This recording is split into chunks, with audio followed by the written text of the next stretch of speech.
Last night was a remarkable evening. Chipper Jones had one of the greatest games of his career in this, his final season. And he did it on the night he was named to his 8th All-Star game. Typical Chipper. A 5-for-5 hitting night. A little running. And as always, great defense at third base. I don't play every day like I used to, but when I do play, I bring it. I take every at-bat like it's my last. I want to take every play like it's my last. Chipper's Atlanta's favorite son, and as his great career comes to a close, he cherishes everything that baseball has given him. Tonight was just one of those dream games. You know, I'd be hard-pressed to find another game where I play better. It truly was a joy to watch. Chipper Jones, once again, the toast of baseball.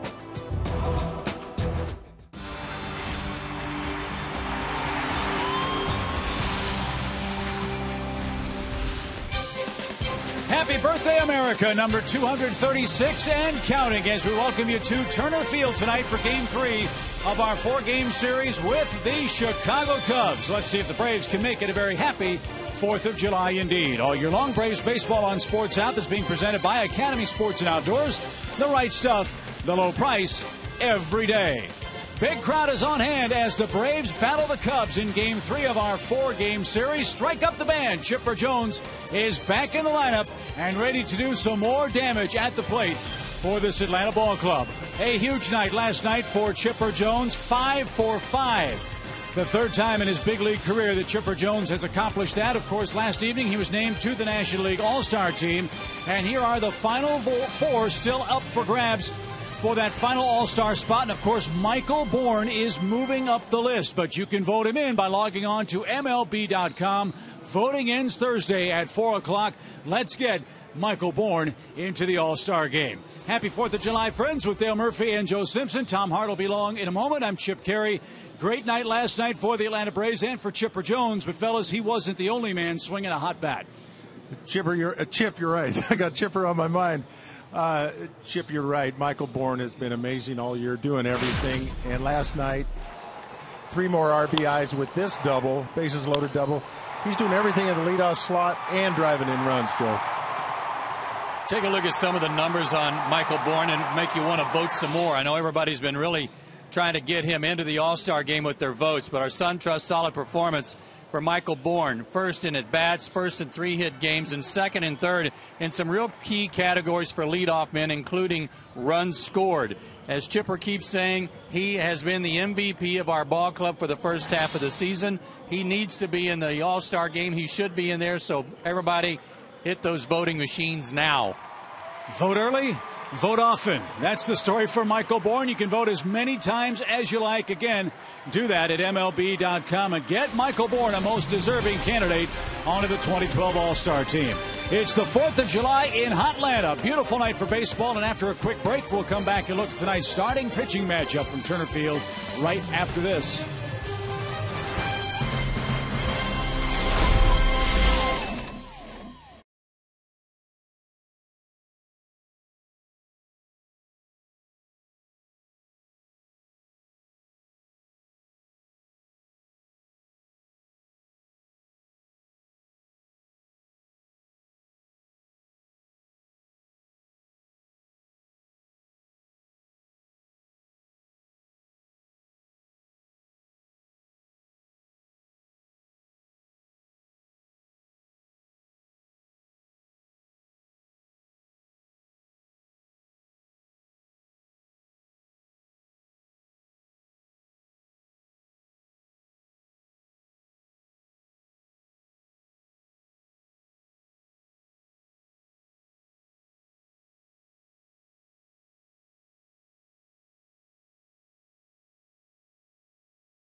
Turner Field in Atlanta. There were thunder showers all around the ballpark, but knock on wood, so far so good tonight.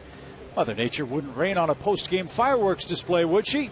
And let's see if the Braves can touch off some of those firecrackers against Paul Maholm, the Cubs' left-handed starter in Game 3 tonight. And go for the Braves, Chip. Randall Delgado. You know, he's had 16 starts. He's 4-8 with 12 decisions, so he's given the Braves a chance to win every time he goes out. Last time against the Cubs, as you can see, he went a little over 5 innings. Kept his walks low, and that's been his trademark. So let's see if he can go a little bit further tonight. Paul Maholm's been outstanding against the Braves, a career 1.34 ERA, including that outing May 9th against the Braves when he went 7 shutout innings, and he's coming off a great performance against Houston. His last start, 8 1/3 innings of 4-hit shutout ball. So he's at the top of his game. The Braves offense is at the top of its game collectively. They had a huge night last night. The Braves scored 10 runs on 10 hits and blasted the Cubs in Game 2. Let's see if they can start a win streak. It's Game 3 coming up from Turner Field on the 4th of July in Atlanta.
Means the real start of summer and the celebration of our country's Independence Day. And don't forget, the 4th of July means baseball too. There's nothing like going to a ball game and enjoying our national pastime and then watching the fireworks afterward. Memories from when you were a child now shared today with your kids. So celebrate this 4th of July holiday with us. It's the Cubs, it's the Braves, and it's Turner Field. Now that's a great day.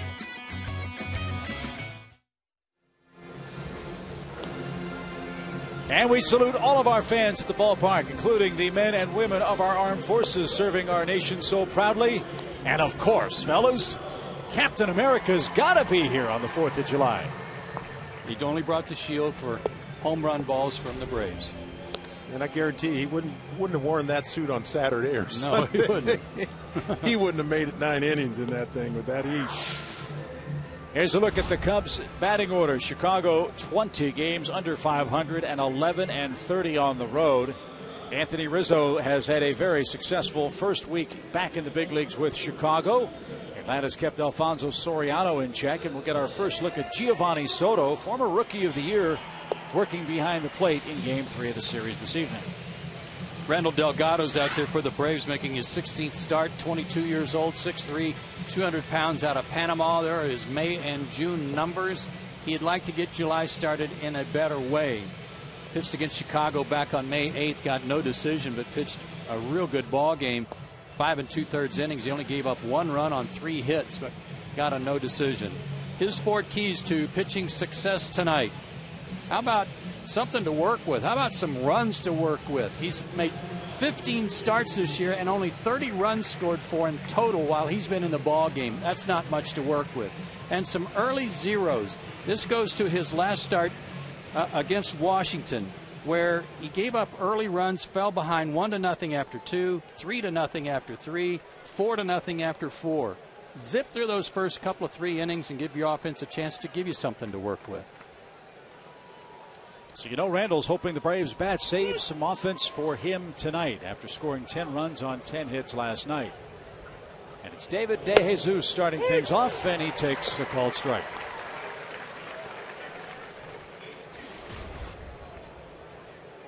"82 degrees at first pitch," the official temperature.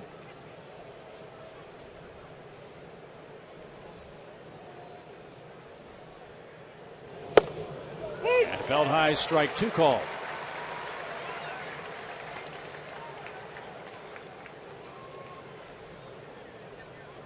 DeJesus notched 3 hits in the game last night and scored 1 of the 3 Chicago runs. He didn't play in game 1.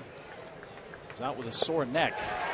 And he's down on 3 pitches. There's a good start, looking for those early zeros. David DeJesus strikes out. See if the Braves can tighten up the defense. Another error last night led to 3 unearned runs for Jair Jurgens. Curveball. Curveball in the dirt. But that is the Cubs defense. Just getting you ready for the bottom half of this inning, because they're going to be running all around the field when the Braves beat up on Mahalo. Did a good job of blocking that one in the dirt, Chip.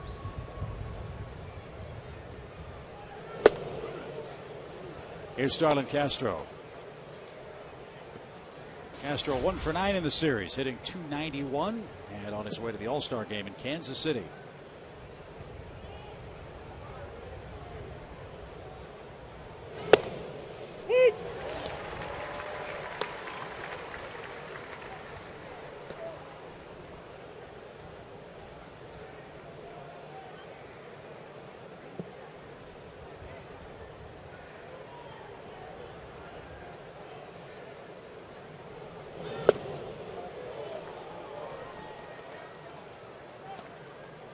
Fastball, changeup, curveball for Delgado. If you've not seen him pitch before, and his fastball a good one in the mid-90s at times.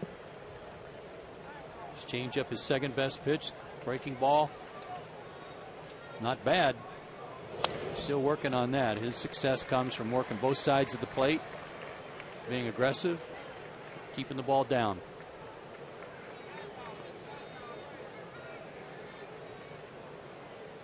Braves with their 4th of July hats on with camo on the A's.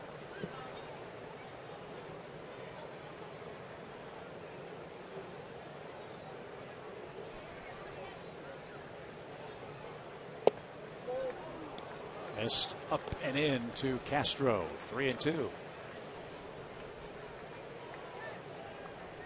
There's a look at the camouflage on the A.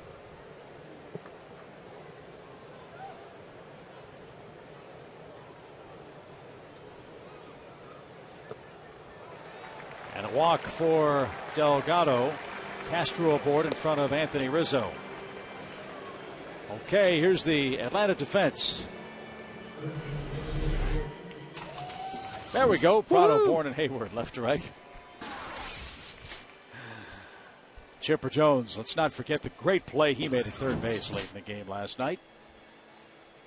And David Ross is the Atlanta catcher.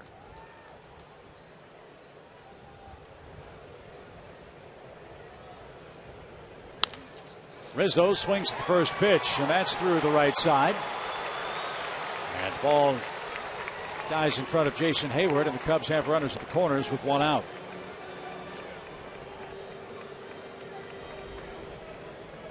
Rizzo, a 5-game hit streak. Well, one thing we've learned about these Cubs in the first 3 games, first 2 games and 3 batters, is they swing at the first pitch. And if it's something that's down the middle just to get over pitch, they're going to be hacking at it. Very different philosophy from the one that Theo Epstein presided over in Boston. Take. 180-degree difference.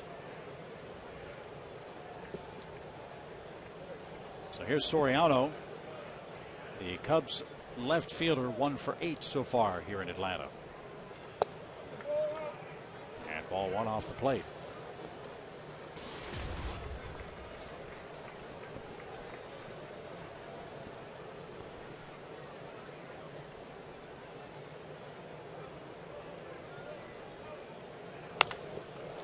That's yanked into the seats. Good grief. And ricochets onto the warning track. It really did look like a pitch that was coming at Soriano.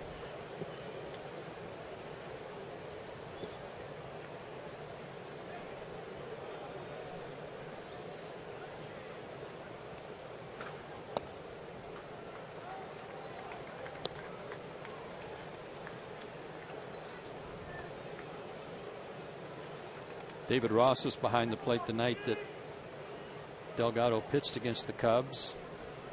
We'll double check that. Pretty sure he was.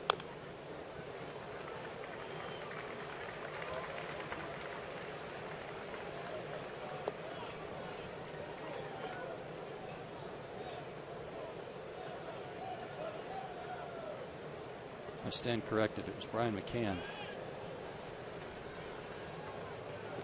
But they have worked together, and it'll be David's responsibility tonight.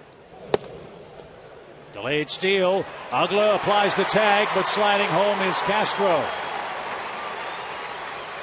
A double steal, and the Cubs steal home and score the game's first run.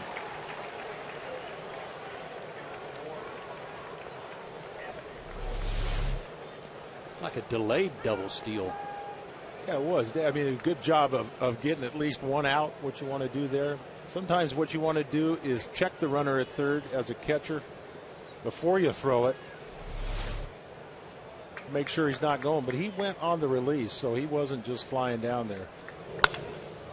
And Soriano tries to split the gap in left center. Bourne cuts it off with a backhand. Soriano's going to try for 2. The throw is going to be close, and Soriano's in safely with a 2-out double.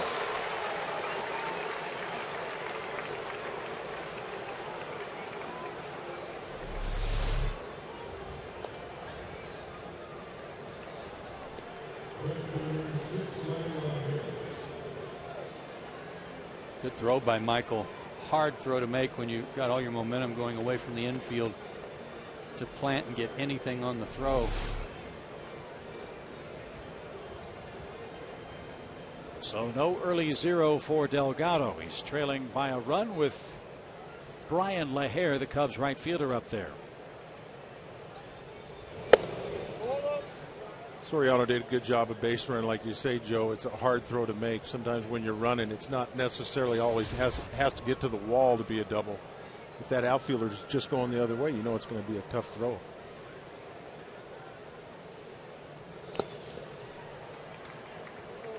Looks like we might have had a pickoff on there. Uh-huh.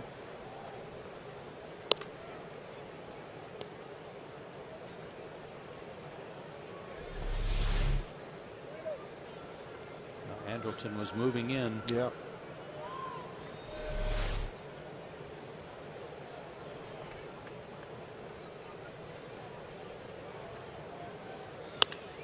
In the air to right. Jason Hayward plays that on a hop. Soriano around third will be stopped.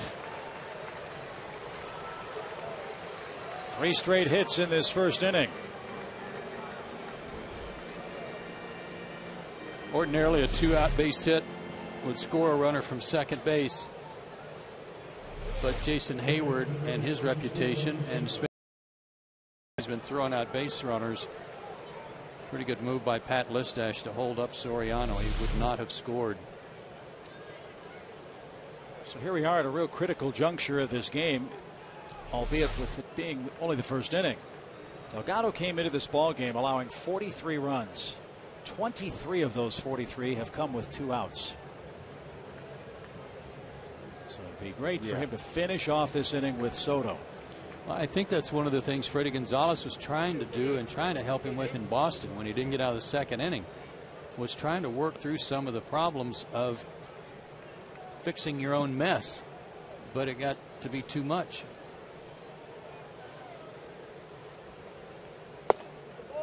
So after a visit from the Braves pitching coach, Giovanni Soto digs in and takes the ball outside. Well, the only thing I'm second guessing right now is the 3-2 pitch to Castro, slider off the plate, breaking ball off the plate. After he just struck out. Yeah, with a good fastball and a good change. 3-2 first inning. You don't always have a good feel for all of your, all your pitches, and you see a 3-2 slider. So far, that's the run that has scored, is the walk. And the pitches piling up in this first inning, 22 of them so far.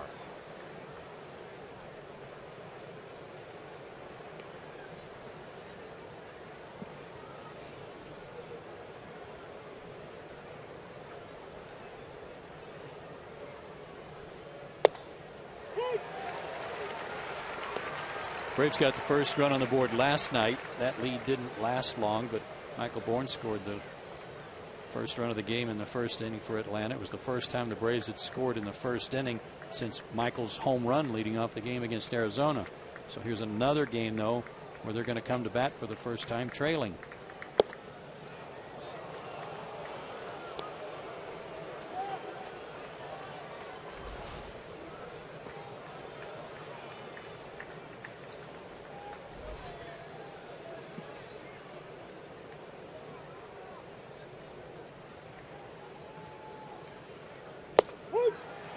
Anthony's strike 3. The Cubs pick up the game's first run. They do it on 3 hits and a double steal. The walk to Castro pays dividends for Chicago and their pitcher, Paul Maholm.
Delgado, but he allows only 1 run to the Cubs, and now his offense goes to work, trying to win for the 20th time here in Atlanta at Turner Field. Michael Bourne a big day, Martin Prado as well.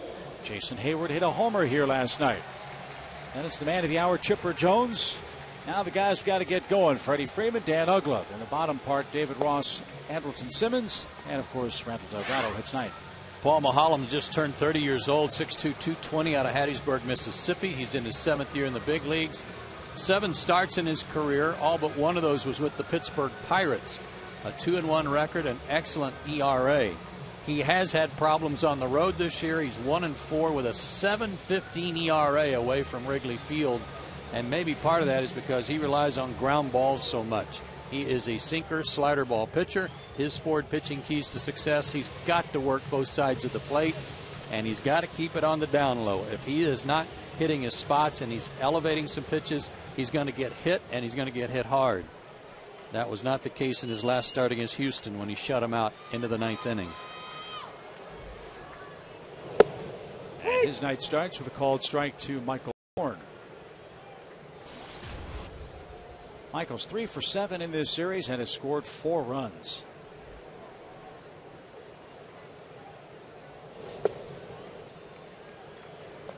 Joe, you mentioned all those ground balls that he needs in Chicago. Do they still have the grass there that's about 5 or 6 inches? Yes. Yes, they do. Frustrating, huh? When Ron Say was there, he'd run across the field. He'd disappear every once in a while. That was terrible. Did not get one through there if you hit it on the ground.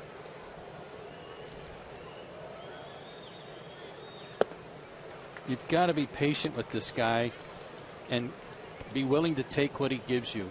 If you go up thinking you're going to get a mistake every time and hook one in the seats, he'll eat you alive. You got to be willing to hit the ball the other way or up the middle. That's a good point, Joe. You mentioned his good work against Houston.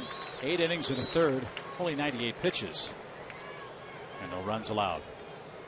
When he's right and he's got his sinker working, he can throw it to the middle of the plate and let it sink away from right-handers and get swings all night. There's a line drive into right center field. That'll get down in front of De Jesus. Hit number 104 on the season for Michael Bourne, and that's how the Braves game starts offensively. If he doesn't define what an all-star is, I don't know who does. Wow.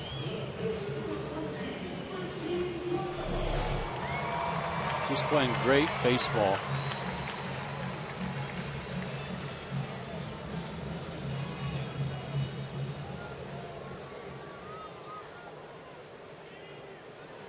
A red-hot Martin Prado bats.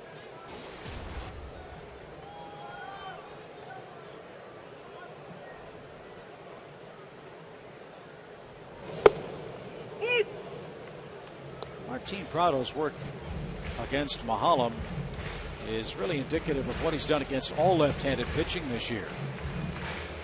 Martin Prado's hitting .365 in 104 at-bats against southpaws. That works. And see, Chip, I think his numbers against Mahalam, 6 for 14, are indicative of the way Martin goes to the plate against somebody and has a plan, and he's willing to go the other way, take his singles to right field, or maybe find a gap somewhere.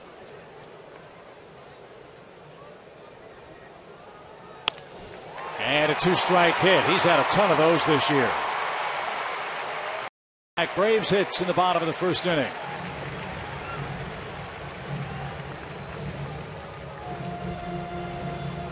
I just love watching him hit. Yeah, you know, you mentioned him having a plan. I've watched him take BP. He's got a plan in BP, too. A lot of times guys go out just to get loose. He's thinking on every swing, even in BP, trying to work the ball. But that's a good example, Joe, of doing right there what you said. You got to take what Mahalam gives you. Where you fight off a fastball, you're going to be able to fight off that fastball in. Martin, nice work there.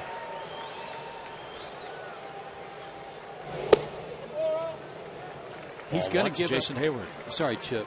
He's going to give up hits because he is around the plate. He doesn't walk many guys. He walks maybe 2 a game, 2 per 9 innings. So you just can't go up early in the count and assume he's going to give you something to hit on the first pitch every time. And if he does, he's still going to have to come back, throw you 2 more strikes somewhere.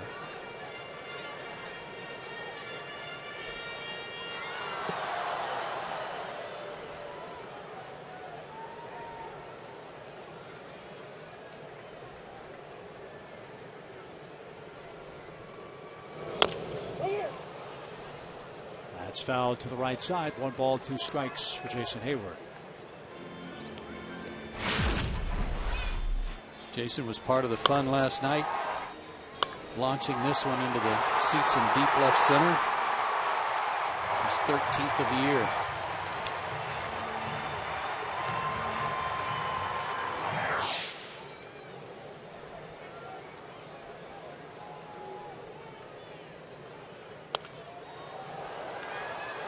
Jason hit 14 home runs all of last season. His big league high is 18. That came in his rookie season in 2010.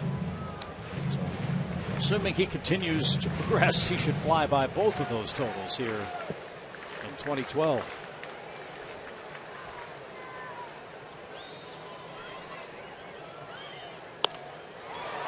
To center. De Jesus is there. And that's the first out of the first inning. And here comes a big cheer for Chipper.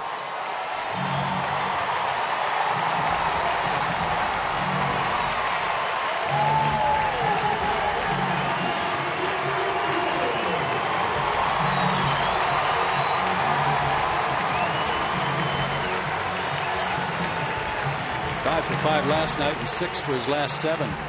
Going back to his double 2 nights ago and his last at bat.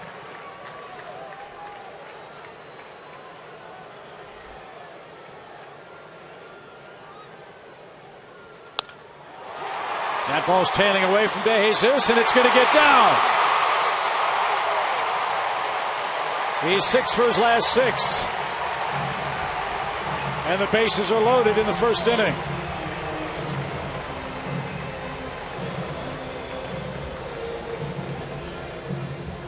Like a little inside-out swing on something there.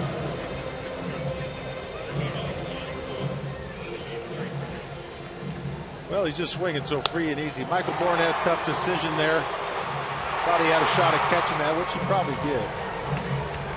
Better safe than sorry with 1 out. Bases loaded, 1 out. Good job by Michael. Tough read. Another good swing, though, by Chipper. Wow. 14 for his last 26.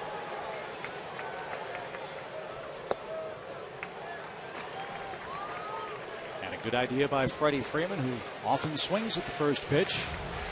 He takes outside from Mahalam, who's in a big first inning mess. The guy that's been eating Freddie up for the Cubs is their shortstop, Starlin Castro, and where he positions. Well, not right behind second base, but way up the middle. He's taken several hits away from Freeman there. I got a chuckle. Freddie around the batting cage hit a ball right up the middle as hard as he could. Came out of the cage and said, "Don't hit it there, Freddie. Don't hit it there. Stay away from the middle." He goes, that old theory about hit the ball up the middle doesn't apply to me with Castro.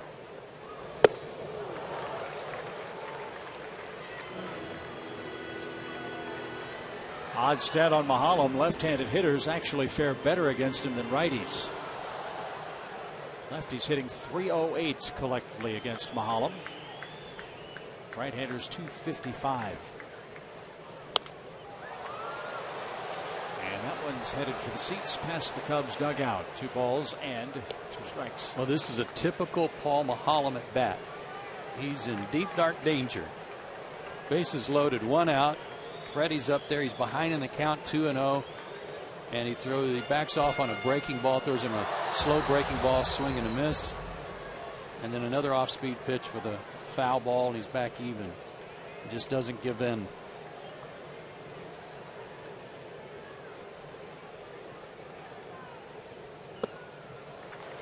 Has to throw a strike now. Full count.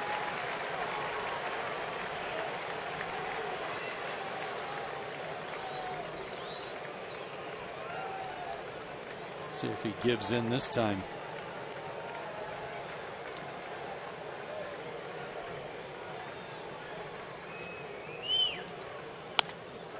To short. There's Castro.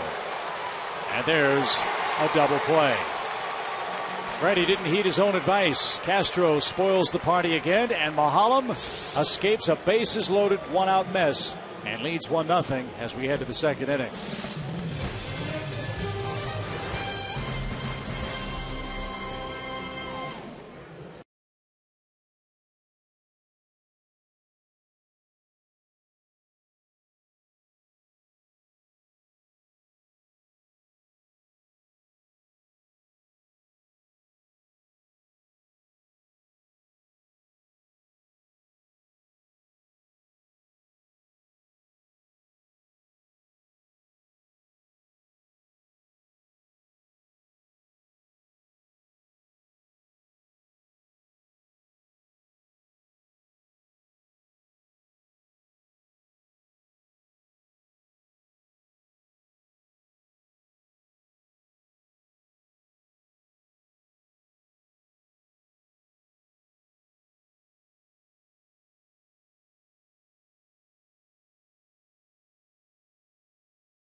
Sports and Outdoors.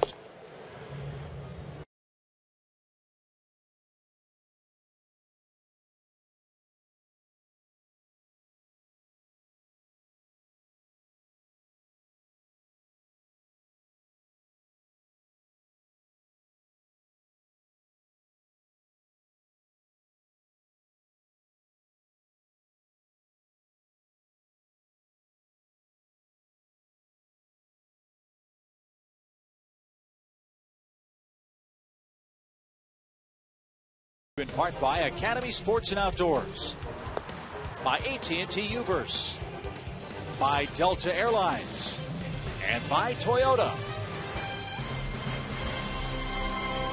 Well, two newly married couples in that one camera shot.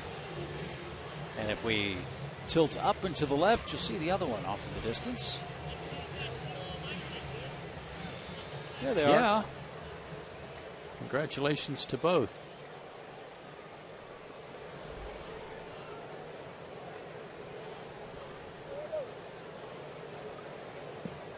Here's Darwin Barney, the Cubs' second baseman.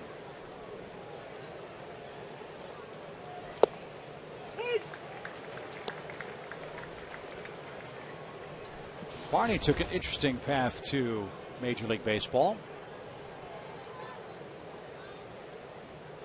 He comes from a family of dentists. Barney went to Oregon State, went to pre-dentistry school, but calculus, microbiology, and organic chemistry got in the way of the game. Not to mention all that carving they've got to do on those chalk teeth. So he did his carving on the baseball diamond, where he's a terrific player at Oregon State. The Cubs happy to have him. He's shown a terrific glove all year long. It's now 66 games without an error for Darwin Barney.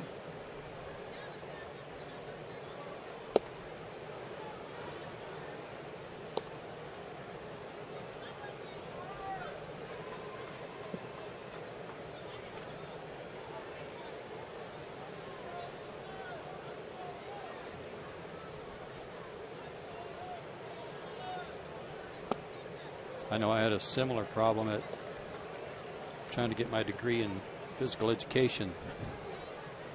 Couldn't get past theory of volleyball. Oh yeah, laugh until you get there.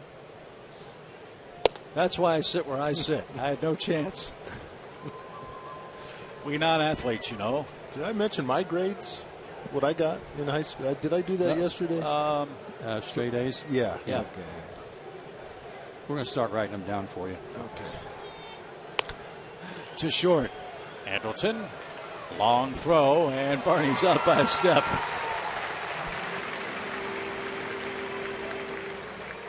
Nothing Chicago. Braves fans, get tracking with Game Connect on FoxSportsSouth.com. This powerful tool brings you pitch counts, player-pitcher matchups, and the most talked about moments of the game. Check out Game Connect right now on FoxSportsSouth.com.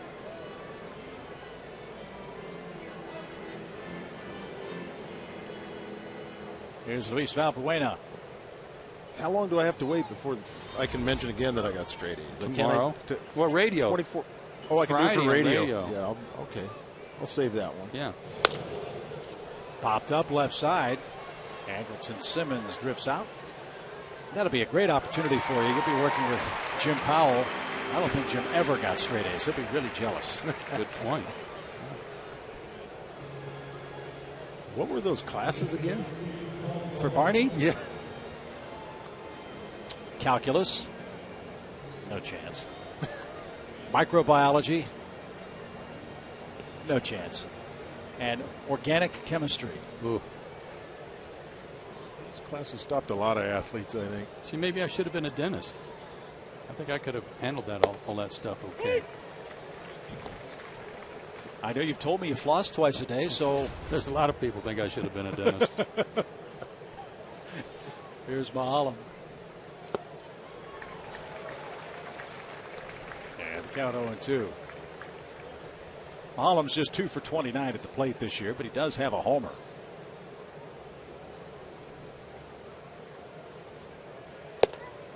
Not this time. Delgado has a nice rebound inning in the second. He trails 1-0 early at home against the Cubs.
July, everybody. Hope you're enjoying friends and family as you celebrate this holiday together. Be smart and be safe as you see our McDonald's fan of the game today. Lady Liberty at her finest. Has her red scarf on too. I didn't have a hot dog today, but my plan is to have one before the game's over in celebration of July 4th. Jim Lovell with his awesome July 4th shirt on. We need to get sport coats that look like that for the 4th of July. There's a Capitol shirt. Looked like the Capitol Rotunda. I'm not sure.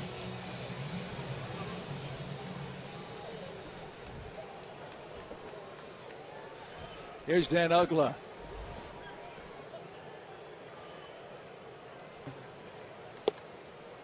And a strike to Dan.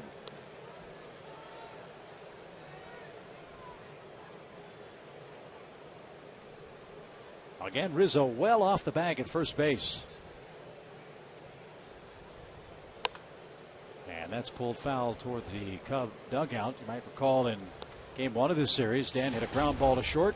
Castro caught it flat-footed, waited for Rizzo to get to the bag. And by the time he got there, Dan had beat him to the base, and that was the Cubs starter, Jeff Samardzija. Yeah, I don't think Rizzo's as far off now as he was 2 games ago.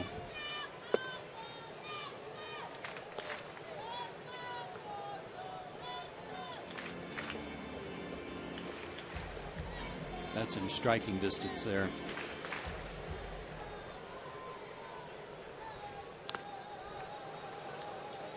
Dan stays alive. He bats in front of David Ross, our Delta Airlines on deck batter. Good numbers against Mahalam.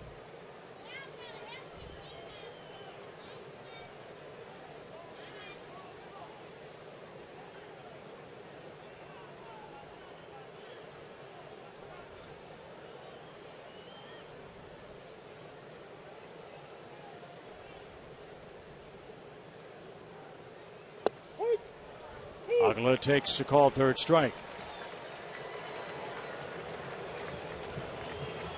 1 out for David Ross. And fans, the Braves will welcome legendary Southern Rockers Leonard Skinner to Turner Field for a free postgame show Saturday, September 1st, presented by Coca-Cola and Delta. Field passes are on sale for $20, so visit Braves.com/concerts or call 800-745-3000. That'll be fun.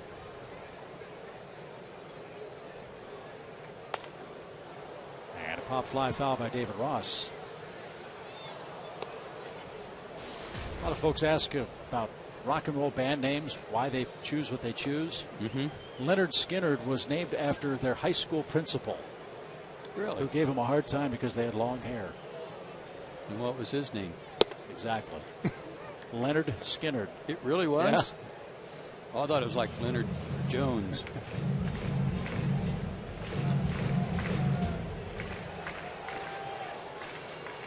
Just a little bit of useless trivia.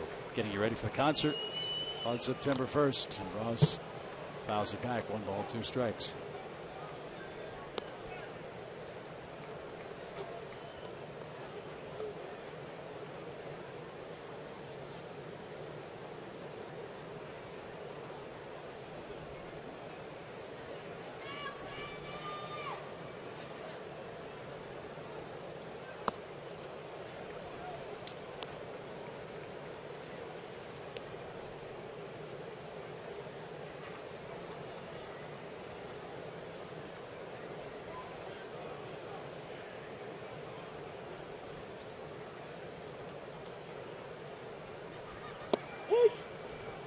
That spelled high and down the middle of the plate. Ross might have been looking for something else. Back-to-back strikeouts. Well, Dan Uggla got struck out on a nice breaking ball that came across the outside part of the plate when Mahalam was ahead in the count. He gets ahead of Ross, and I think David might have seen that pitch and thought, well, he'll probably do the same thing to me, and instead laid one right in there.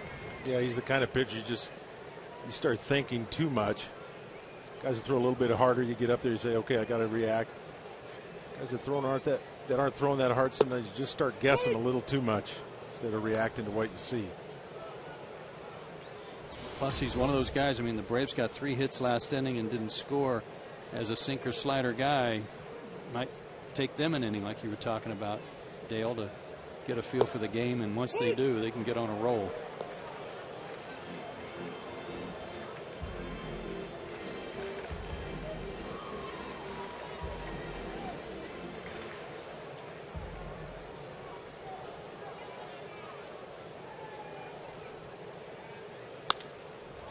Little pop into shallow right, and a diving play out there by LaHare, and he makes the catch. Super play, retires Andrelton Simmons, and the Braves in inning number 2. 1-0. Chicago has an early lead.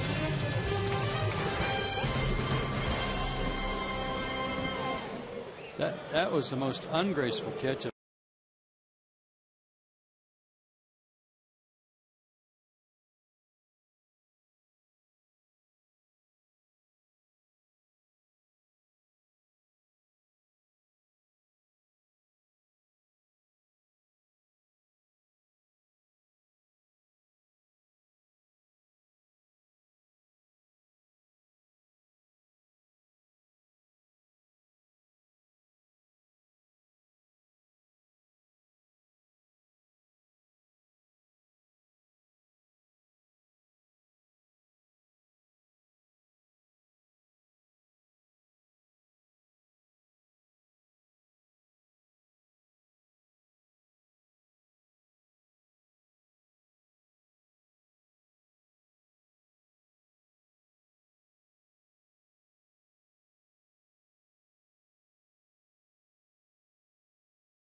July here in Atlanta with Joe Simpson, Dale Murphy, Tom Hart. I'm Chip Carey, and that's the smiling face of Brian McCann.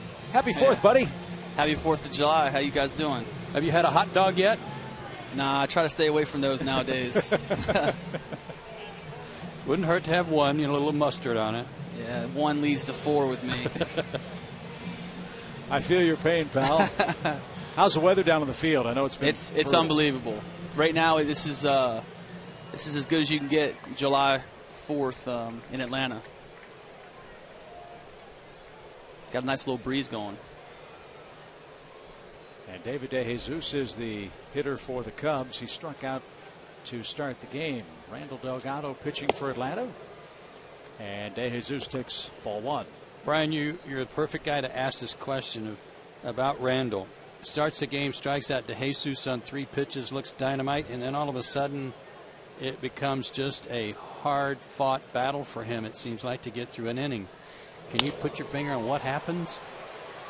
Michael Bourne's going to track that down for the first out. I still think he's learning when to throw his 4-seamer, when to throw his 2-seamer. And I think when he's throwing his 2-seamer down in the zone, not necessarily trying to hit corners, but working north to south and creating that angle on his sinker, because he throws 92, 93 miles an hour and it sinks. So if he sets up middle and he's thinking down, he gets a lot of ground balls to the left side of the field. And that's what I think he's learning, when to throw his 2-seamer, when to throw his 4-seamer. And this big league thing is a learning experience. And I got Huddy throwing seeds at me, so I'm distracted. But like right there. How about the kid that made the play, huh? Yeah, I can't say enough about that guy. He's something special. I mean, he's Rafael Furcal when he first came up. He's just got crushed in the head with something. But no, he's as good as they come. He's 22 years old and expects to be here, expects to produce at this level, and he's really good. Tell us what you've been working on, what you've been doing to get your swing going again? Looked good last night when you went to left field. Yeah, I've been working. This is kind of, this hasn't been one of those, seasons that I've had in the past, but I'm learning from it, and I got to get better. It's time to, I'm kind of getting back to the basis of what got me here, and I'm understanding myself a little bit better having gone through this. Brian, this, like you said, this hasn't been like one of the seasons you've had in the past, but this is only the 81st game, right? For sure. I mean, that's definitely on my mind. I mean, I can honestly say I feel like I'm going to have a huge second half and help this team out in a lot of ways, and that's how I feel. Good stuff. Rizzo pops one foul to the screen. With that in mind, Brian, you've been to the All-Star game seemingly every year for the last handful. It'd be nice to, I guess, stay home and work on those things and get rested up for the second half. Yeah, I'm about to have my first kid coming soon, and I'm going to enjoy time with my wife. I'm going to enjoy time out at my farm and get away from the game for a little bit. Chipper in foul ground, reaches up and is a row short. Well, speaking of the firstborn, we were really surprised up here, Dale and I were, that you're going to name him Joe Dale. Yes, I am. You can, so call him Chip. Don't do that, poor soul. Joe Dale with the nickname of Chip, huh? Yes, that sounds like a stud to me. What an exciting time in yours and Ashley's life. We're thrilled for you guys on so many levels. Thank you very much. Very, very exciting. Yeah, we're thrilled to death, and we can't wait. Speaking of studs, how about the performance of your third baseman last night? Where did he come from? This guy he's on a whole nother level than everybody that's on the field. I mean, he's been doing this for a long, long time. In the air to center, Bourne going back, turned the wrong way, but still recovers to make the catch. Yeah, Chipper's on a whole nother level. That's why he's going to the Hall of Fame, and he's done all the things he's done because of what you saw last night. He's 40 years old doing that. Well, Brian, enjoy the rest of your night tonight. Let's get a win and beat the Cubbies for the second straight game. Thanks, you guys. Thanks, Mac. That's Braves catcher Brian McCann. Atlanta's offense back to work, down a run in the third.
Born to be an all-star, too.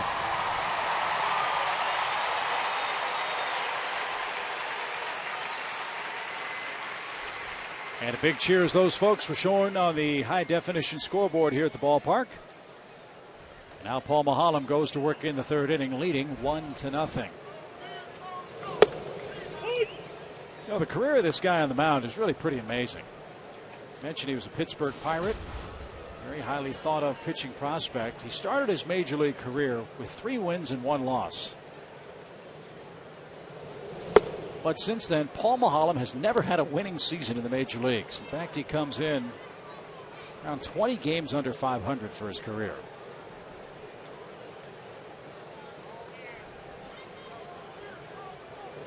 So the old saying, be left-handed, you can pitch for a long time, but you can see how effective he can be tonight.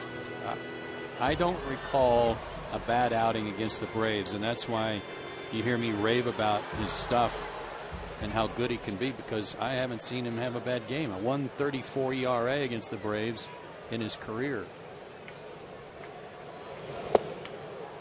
And he gets Delgado to swing and miss. Randall is the third strikeout victim in the game. It's kind of like when Jeff Samardzija came in here the other night. He'd been getting lit up. Why? Hard to say for us, because we didn't see those games. All we saw is how great he pitched here in the first game of this series. Well, Michaels continued his great work against the Cubs with his 4th hit in the series. And you've got the final say. Vote for Michael Bourn as the final National League All-Star. Go to Braves.com, cast your final vote ballot by 4 tomorrow, and you can vote as often as you like. Yeah, this is our last opportunity to urge you to vote, because we won't see you before 4 o'clock tomorrow. So we're going to remind you several times tonight. With Chipper being named by Tony La Russa yesterday to join the National League All-Star squad, there were 4 final entrants. And with all the good work done by Braves country, Michael had moved from last position to 3rd position. At last count I had heard earlier today. Well, there was something kind of peculiar, I thought, and some other people thought, that actually brought this to mind in Tony's selection of Chipper. Everybody applauded that and appreciated the fact that Chipper was going to go to the All-Star game. In the air toward left center, De Jesus on a dead sprint. Warning track, wall and high off the fence. And Bourne's going to have 3.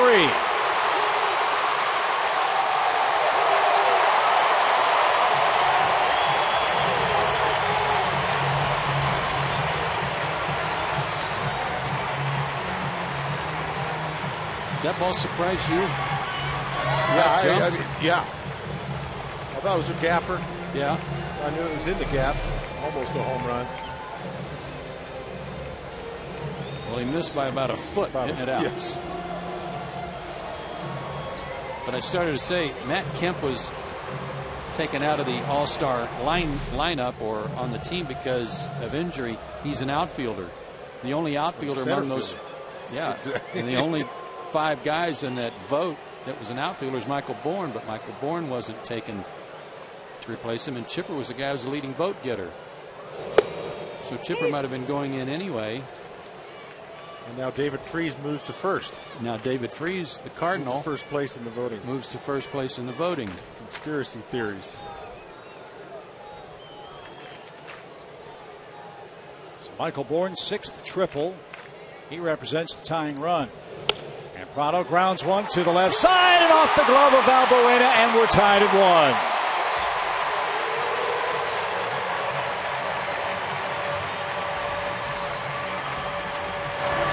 Another multi-hit game for Prado as he drives home his 35th.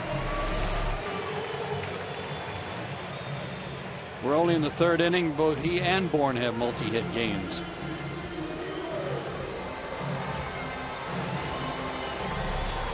I don't think they were going to get Martini if that ball gets by Valbuena. Either way, it's a base hit. But yeah, Joe, typically you would think you'd replace an outfielder with the next best outfielder, especially when they play center field, and especially one that's having a year like Michael Bourne. Wow. So we really need to work at getting him there, someone who deserves it without question. And it's kind of a surprising choice not to replace Matt Kemp, another center fielder. Well, the Cardinals are playing at home too, so they're reminding their fans to vote for David Freese. So he's going to be getting a lot of attention from their fans, rightfully so. Braves fans have just got to overwhelm that.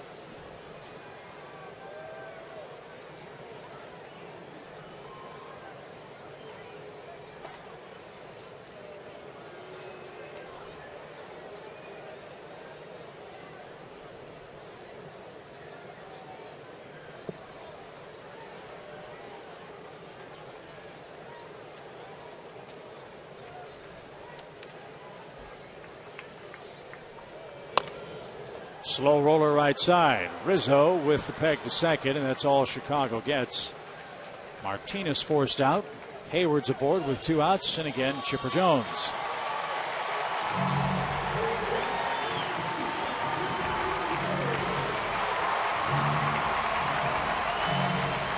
Academy Sports and Outdoor Leaderboard, the highest average in the National League last 10 days belongs to number 10.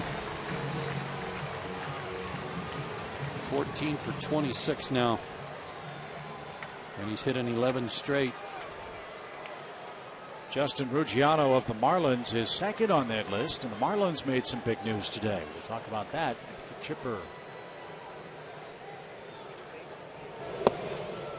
And he takes ball 1 low.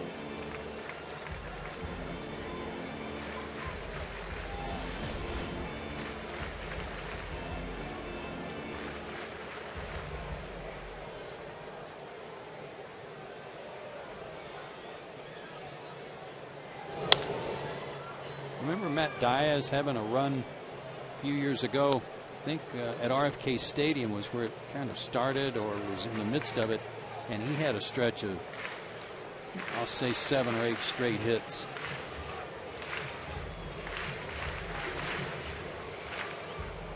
I'll check the book. I don't know that off the top of my head here. 1 ball, 1 strike to Chipper.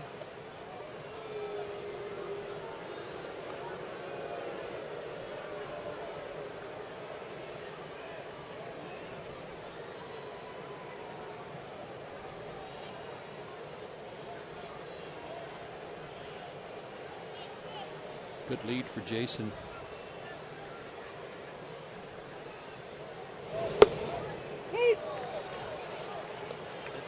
And now 1-2. Truck's telling me that Matt Diaz had 10 straight hits in 2006, which tied a National League record. Major League record is 12 consecutive hits. Pinky Higgins back in 1938 and Walt Dropo in 1952.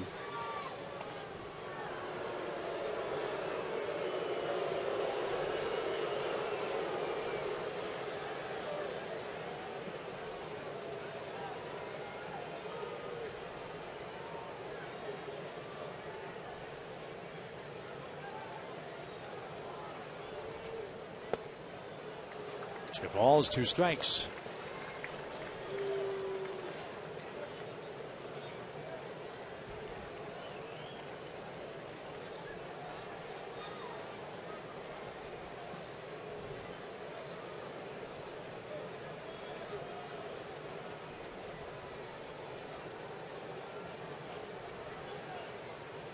Runner goes, and Chipper grounds toward third, foul.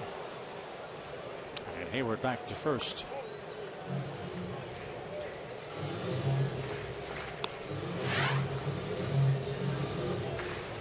Only 2 guys in history that had a stolen base along with a 5-for-5 night.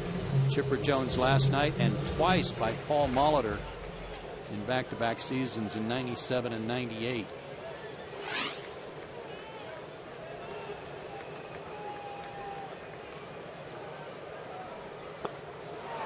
And he's down on strikes.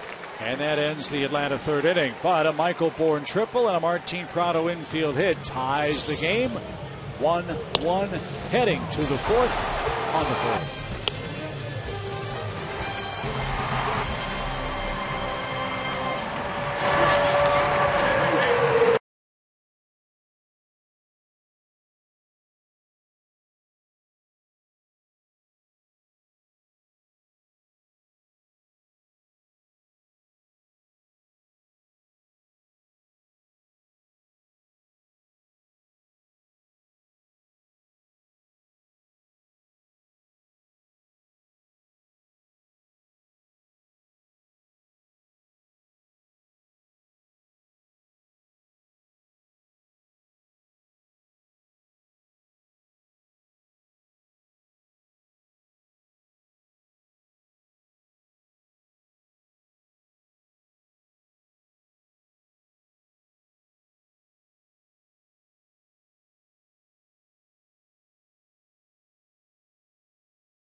A special night at Turner Field, and for more on that, let's check in with Tom Hart. Hello, Tom. All right, all sorts of special things going on this Independence Day, Chip. One of them, the grounds crew just took out these bases. On the side, it says welcomebackveterans.org. They'll be authenticated by the Major League Authenticator down here next to the field, then available for purchase in the Game Use Shop, which is right behind the Chop House. Guys, we saw it last night with Chipper Jones' Game Use bat, the 5 hits that he had. Every game, there's an authenticator for Major League Baseball here at the game to authenticate game-used equipment. A lot of that is available to the general public. Now, Chipper's bat, on the other hand, which he's not using today because Mahalam is a lefty, is still available to him. And the game-used ball for his 5th hit, we think, went to Chipper last night. But a lot more game-used balls are available. And there's some special veterans in the house today that we want to say hello to that are being honored by the Braves.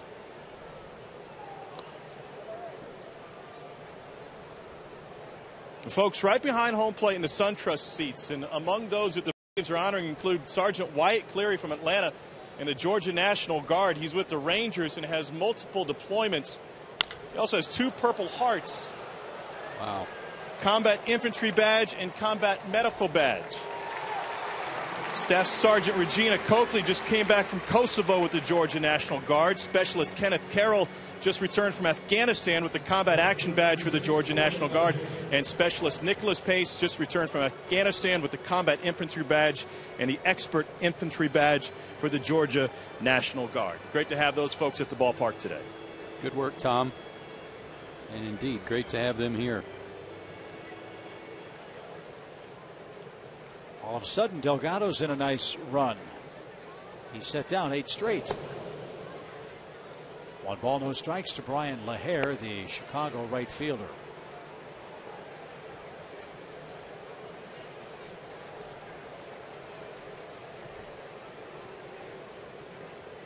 He must have been watching on a monitor in the SunTrust Club and came out to tell them what stars they were now.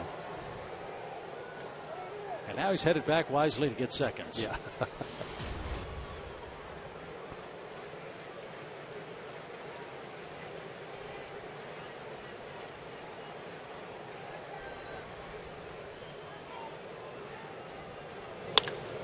That's well hit to right.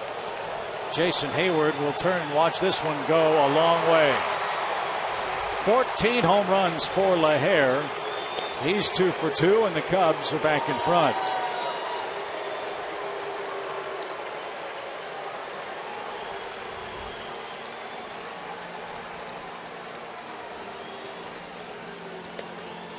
I was watching him take batting practice today, Dale, and I kind of sat there with my jaw open because there were balls being hit by Mr. LaHare in batting practice that were unbelievable. Well, not a big guy, really efficient swing. I heard Chip, I think you mentioned that he talked about possible trade rumors to the Dodgers. Is that was some rumors that? Yeah, the Dodgers are looking for power. LaHare certainly has that. This is a man that had 45 big league games in 2008 with Seattle. Spent all of 2009 at Tacoma, went to Iowa in 2010. Hit 38 home runs at AAA last year for the Iowa Ball Club. And has made it to the big leagues this year with the Cubs. And he's an all-star.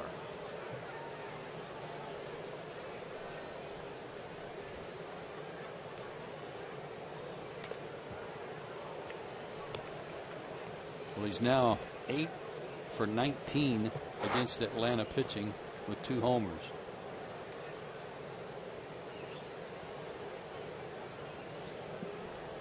Yeah, what's really cool about LaHare's all-star selection is the fans didn't vote him in. As Freeman with a diving play spears a Soto smash. 2 outs.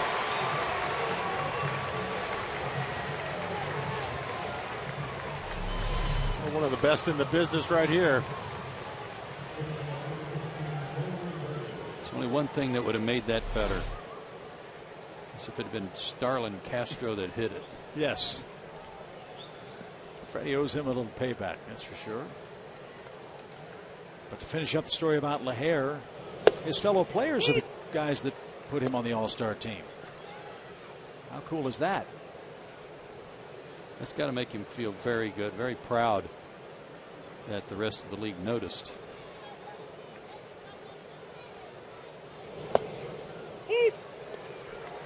Two quick strikes to Darwin Barney.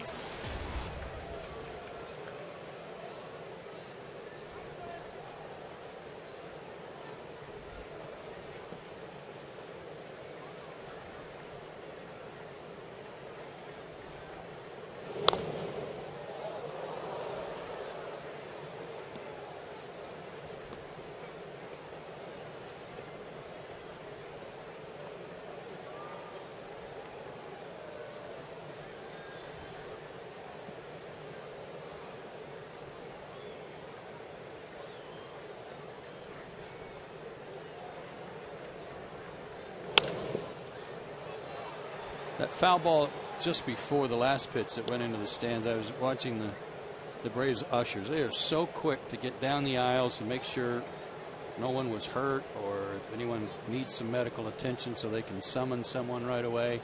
They do a great job of taking care of everybody. Well done.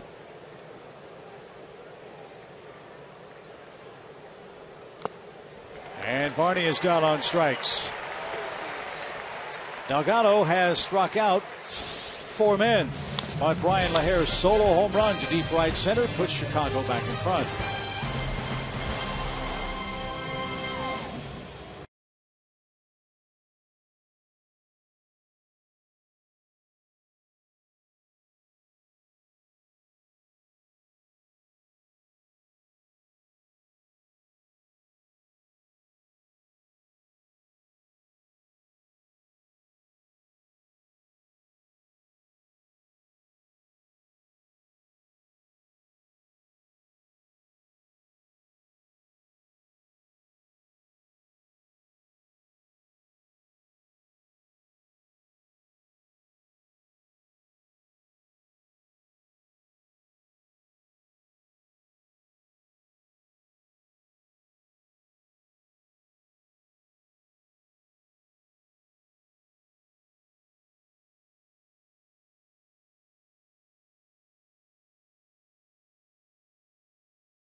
Enjoy a 2-1 lead with Freddie Freeman set to lead off the Atlanta fourth. Paul Maholm doing his usual dazzling work. He's only given up the 1 run, pitched out of a bases loaded 1-out jam in the first by getting a double play. Martin Prado with an RBI for the Braves, and Brian LaHare, after the Braves had tied it, came back and what was hoped to be a shutdown inning and hit a home run.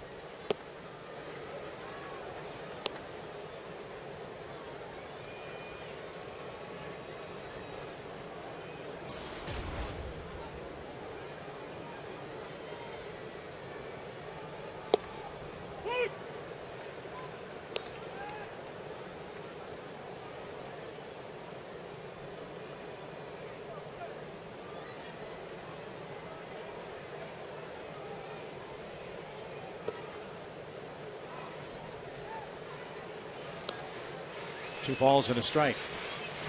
While Maholm and Delgado pitch tonight, we'll keep our eye on Pearl, Mississippi. Ben Sheets is making his Braves organizational debut tonight. He's pitching for the Double-A ball club.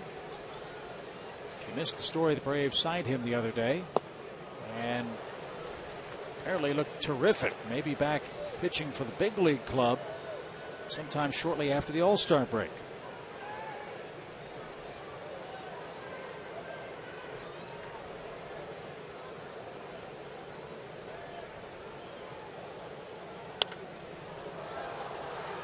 And that's foul to our left. 2 balls, 2 strikes.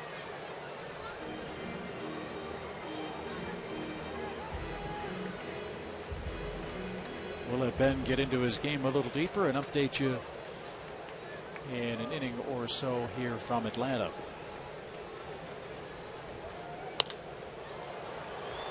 Popped into shallow left. Soriano's coming on.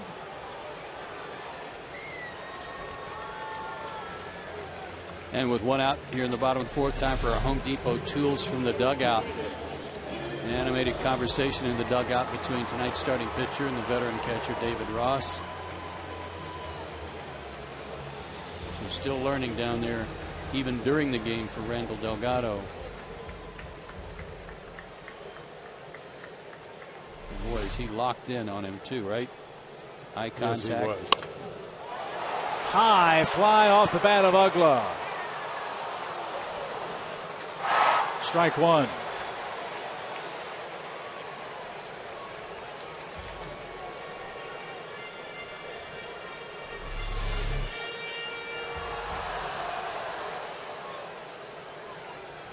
You know, I've heard Tom Glavine talk about lanes, trying to get those balls in the lane. It looked like that's what David Ross was trying to get Randall to think about a little bit, trying to set your sights on a lane. Home run was probably telling him that home run is in the wrong lane.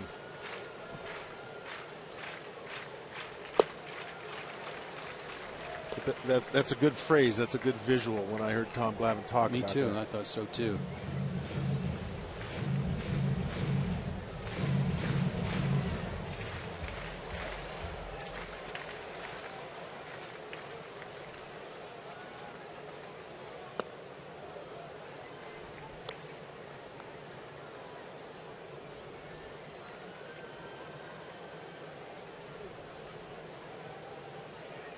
Shift on for Ugla. 2 balls, 2 strikes.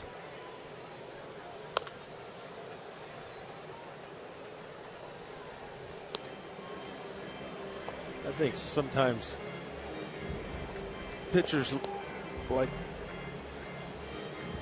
Mahalam sometimes will throw a ball in and hopefully you'll yank it as far foul as you can, you know, and think, well, I got a good beat on this guy.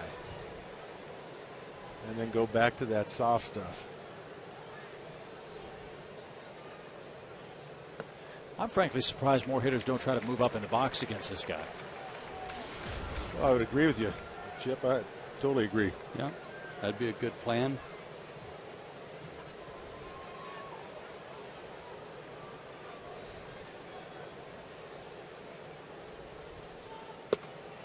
I mean, there's not a lot different from his approach to that of Jamie Moyer, except that he probably throws about 7 or 8 miles an hour faster with his sinker and doesn't have Moyer's big, slow, lazy curveball.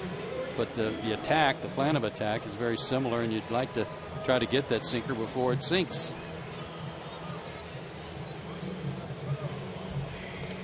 One on, one out for David Ross, who was outfoxed by Mahalam back in the 2nd inning. After Dan Ugla took a called 3rd strike, David did too.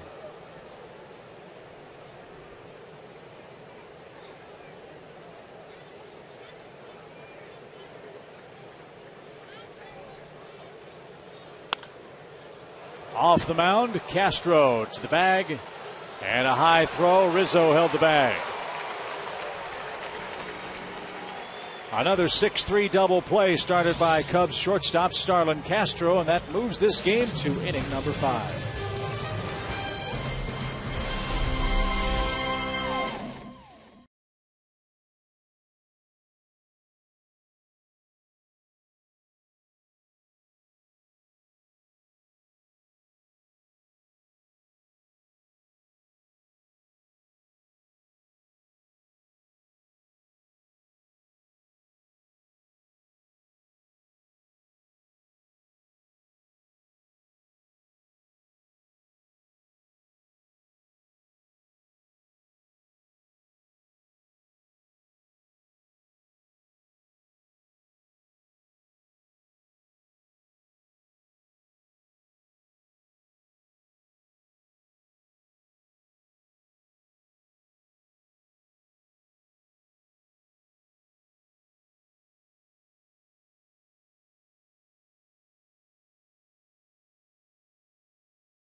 From Scappoose, Oregon. I'm stationed here at Bagram Airfield, Afghanistan. I'd like to say hello to my family and friends and give a shout out to the Atlanta Braves. Great to see our members of the military. Current and retired. Looking sharp, and looks like his Marine hat there. Semper Fi indeed, as Luis Valbuena starts things off for Chicago. He popped to short. Strike one from Delgado. Washington already won today. The Nationals clobbered the Giants 9-4. Park. Yeah, they were done about 11:30. Yeah. And really for San Francisco, they flew in, had an off day. Played last night and then started today at 11 o'clock because of all the fireworks festivities in Washington, D.C. tonight.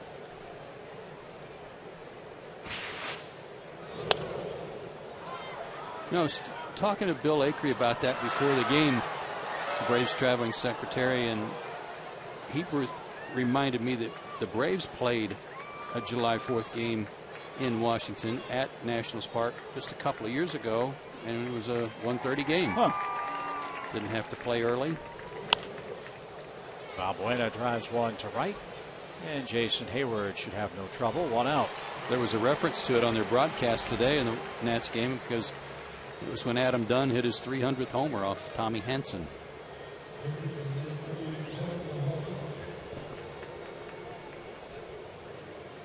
You saw the Marlins winning in Milwaukee. They made big news earlier today. Remember how the Dodgers tried to entice Carlos Lee to join their ball club? Lee vetoed a deal to Los Angeles. It was one of 15 teams that he could say, no, I'm not going.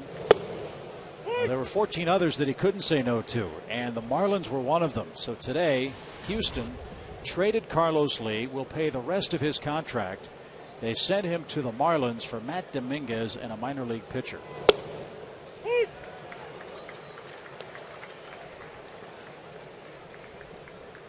I wonder if that was before or after the rant by Ozzie last night. He wasn't very happy, was he? No. And Mahalam's not happy as he's down on strikes. It's 14 straight strikes thrown by Delgado. So if David Ross was talking to him about lanes, he's found the right one. Yeah, he has. He's in a real good groove right now. And Chip, did you say they picked up Carlos Lee's the rest of his contract? I mean, for this year. Yeah, for this. Yeah, this is the last year. Usually there's a little give and take there, but all of it. There you go. So Carlos Lee will be a member of the Marlins. Well, needless to say, the Marlins have been very disappointing.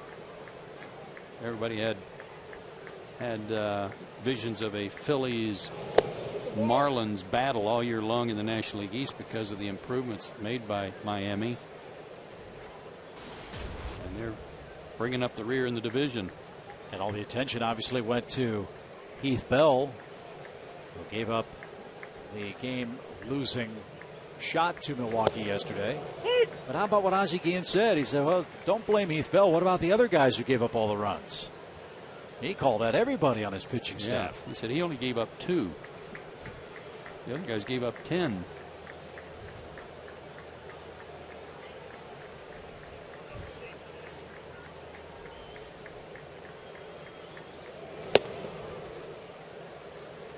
High to De Jesus.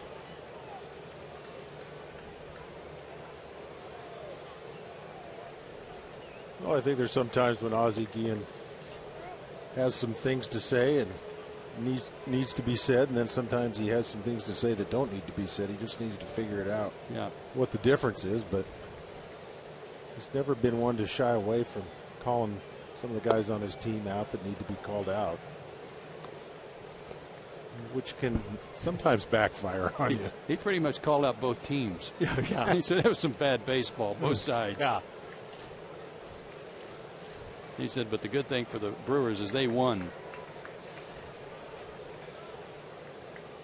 But the Marlins got even today, 1-7-6 up at Miller Park. And De Jesus hooks a single into right field, his first base hit of the game. and he's 1 for 3.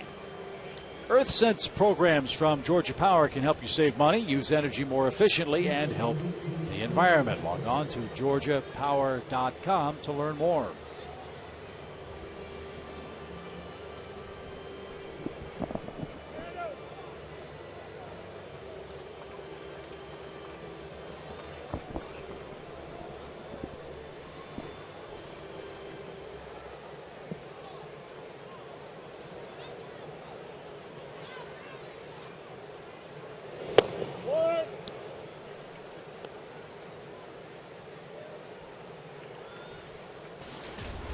A walk and a run for Castro tonight. He's also grounded out to short. We're in the 5th inning. Chicago leads 2-1. They got a first inning run on a fielder's choice. It looked like a double steal. Castro came home when the throw went through to second base. Anthony Rizzo was tagged out on the play. And then Brian LaHare hit a solo home run in the 4th inning. The Braves run came on a Michael Bourne triple and a Martin Prado single. That was in the 3rd inning. Runner goes. The pitch driven into shallow right field. And that's going to fall in for a hit. If Dan Uggla's not covering second, he might have had a shot to catch that pop. Yeah, it's just some good luck on the part of the Cubs. And for Castro. Yeah, good pitch in on him. Fought it off. You're right, Chip. Maybe he had a shot, but that's why you send the runner. You never know what's going to happen. Get guys out of position. So here we are with 2 outs. Let's see if Delgado can stop the bleeding. He's got Rizzo up. And he loves the first pitch. 57% since he got called up. 57% of the time he's swinging at that first one. Took that one, though, for a strike. Good spot.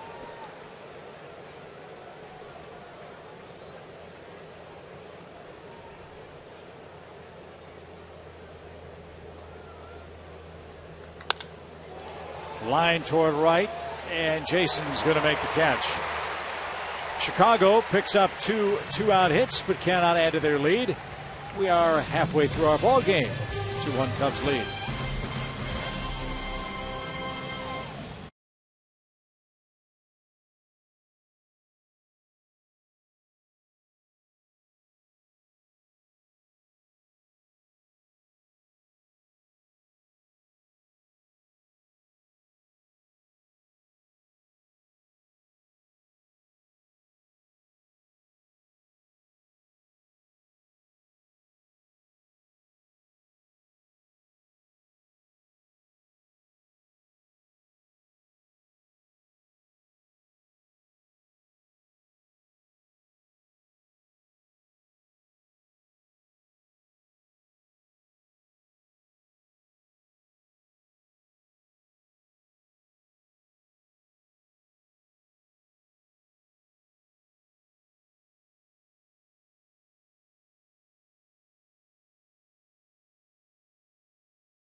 And that gentleman we showed you, the older Marine, getting a standing ovation as he's shown on the Jumbotron scoreboard at Turner Field. And there he is.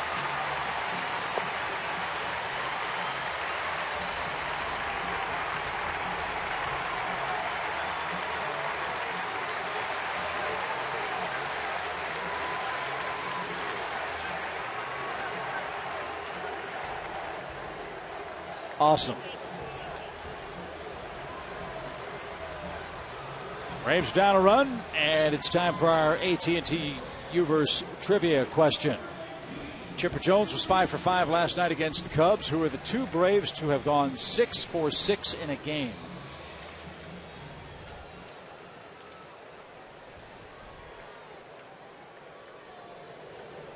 Maybe Ralph Garr. Could he be one of them?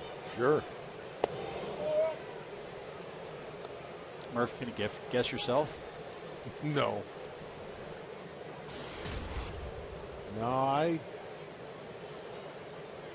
if I did, I don't remember it. I think I would have remembered that.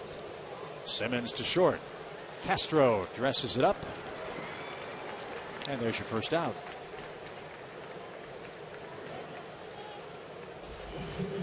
Rico Carty.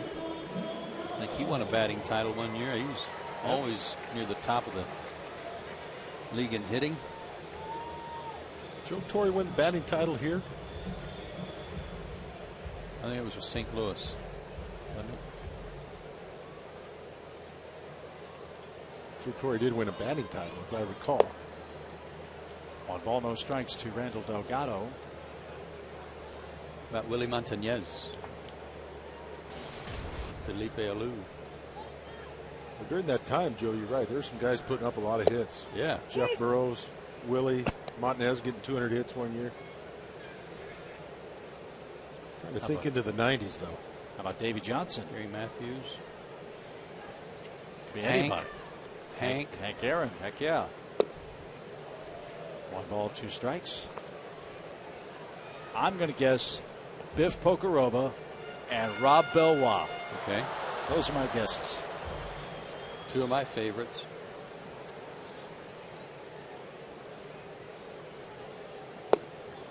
And Delgado's down on strikes. We know it isn't Rick Camp. Could go Pat Rocket and Brian Esselstein. That's not bad. And I know I probably shouldn't have said the name Rick Camp on the 4th of July here in Atlanta. We'll talk about that as our evening progresses. 2 quick outs.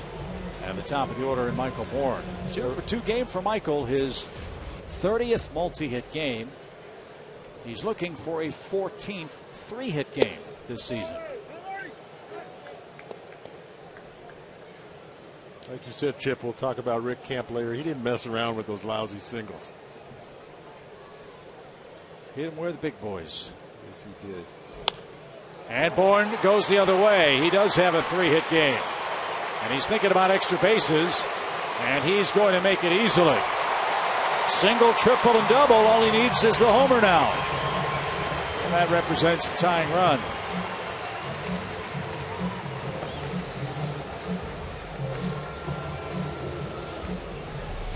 Well, what do you say? He just keeps doing the same thing all the time. Just uses the whole field, too, with authority. Yeah, he does. And we talked about him being in 3rd place in the voting. Tony La Russa taking Chipper. If David Freese makes the All-Star team, that gives La Russa 4 third basemen. Well, Tony's going to want something to work with. Even more reason why to give him Michael Bourne. Let's not forget, too, you have injury. And let's hope that doesn't happen to any major league player, but that's a possibility. Someone could tweak something here over the final few days before the All-Star game, and then someone could replace one of those injured players. It's already happened in the case of Chipper Jones taking over for Matt Kemp. But again, vote for Michael Bourne if you think he belongs on the All-Star team. 3 more hits for him tonight, 105 for the season. This is the midway point of the year, game number 81. So he is on pace for a 200-hit season.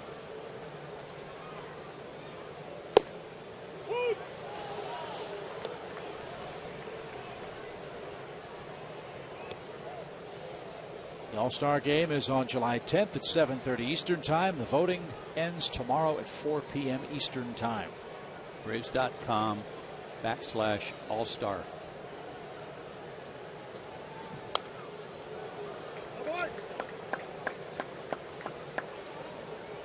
Now Soto out for a talk. Yeah, on the trot after Martin had that pitch covered on the outside corner and he went to right field. Remember last time up. Let's see if they've got something in mind here to try to counter that. Maybe a back foot slider is his out pitch to right-handers a lot. Trying to get him to swing over the top of it. Bourne and Prado have 5 of the Braves' 6 hits. And this one in the air, shallow right center. De Jesus coming on, got a terrific jump. And makes the play to end the Atlanta 5th. Michael Bourne is left stranded. We go to the 6th inning.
Braves baseball is brought to you in part by Ford, by the Home Depot, by AT&T, and by Burger King. Land of the free and the home of the Braves tonight. Turner Field in Atlanta, where the Chicago Cubs lead 2-1 in Game 3 of our series. We have 4 games left, believe it or not, before the All-Star break. And that's the subject of tonight's Jameson Inn upcoming schedule. Going to have to get after it tonight. Retake the lead and be ready for tomorrow and have a chance to win 3 out of 4, but work to do tonight. And Joe, you made a great point earlier tonight about that upcoming series with the Phillies. As Soriano swings the first pitch and drives it to right. Who would have thought the Braves would go to Philadelphia right before the All-Star break and not see Hamels, not see Cliff Lee, and not see Roy Halladay? I guarantee you that hasn't happened in the last 5 years when the Phillies have been winning the division. Every time those two teams hook up, at least one, if not 2, of their frontline pitchers are in the rotation for that series. Same thing teams used to say about the Braves with Maddox, Smoltz, and Glavine. That's for sure.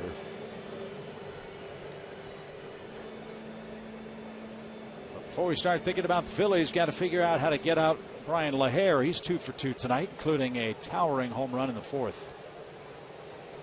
Well, you're talking about his work trying to get back to the big leagues after getting a cup of coffee with the Mariners, Chip. So I looked in the media guide, and he's no kid. He's 29 years old. He has 3,624 minor league at bats. That's almost unheard of. And 159 career minor league home runs. He hit 295 for his career in the minors, and he's just now getting a real opportunity and making the best of it. And to put that in perspective, Chipper Jones was drafted in 1990. He made every stop through the Braves farm system. 1,698 minor league at bats. So this guy had 2,000 more at bats.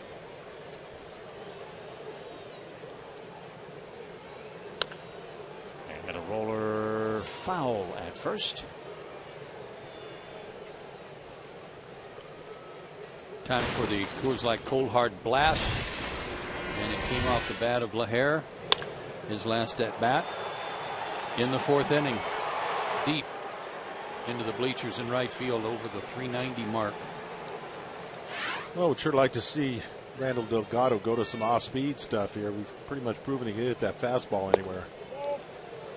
Even right here, 3-2. I wouldn't mind seeing a nice change. LaHare might be one of those guys, organizations, of different organizations say, yeah, he's hitting 290, but he can't run. Mm-hmm. Well, he's like, not that good a first baseman. Yeah. Crazy stuff. Over 150 minor league home runs. Is that what you said? 159. 3,000 at bats at 295. I think he can hit.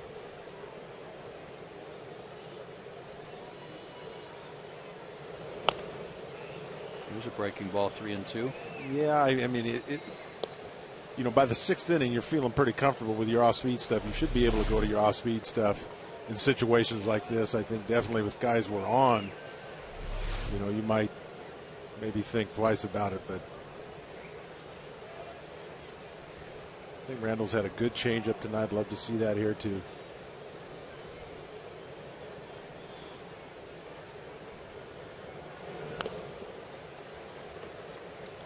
Both bullpens now busy. Anthony Farvaro's up for the Braves, and Sean Kemp, I should say, is getting ready to throw for the Cubs. If it's Sean Kemp, that would be big news. Details at 11.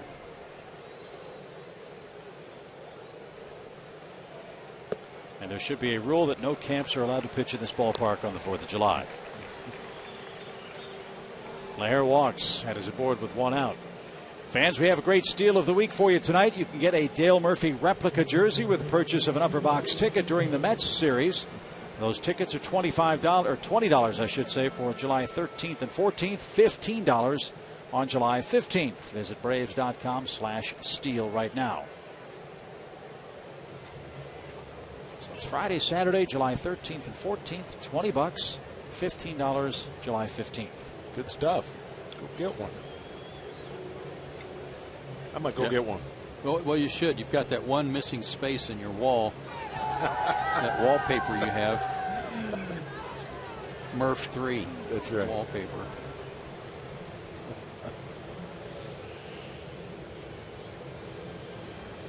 Roger McDowell in no hurry to break up that meeting, even though Jim Reynolds went out to try to speed it along.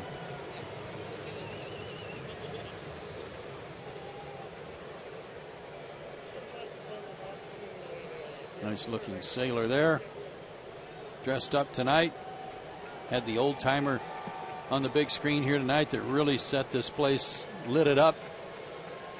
The Marine. Chance of USA started as soon as they showed him on the big screen. And as great as that was, the reaction of the lady sitting next to him was even more priceless. And he just got a big seat upgrade for the rest of this ball game. Close play at first. LaHare back safely. Nice gesture by the Braves, moving him down.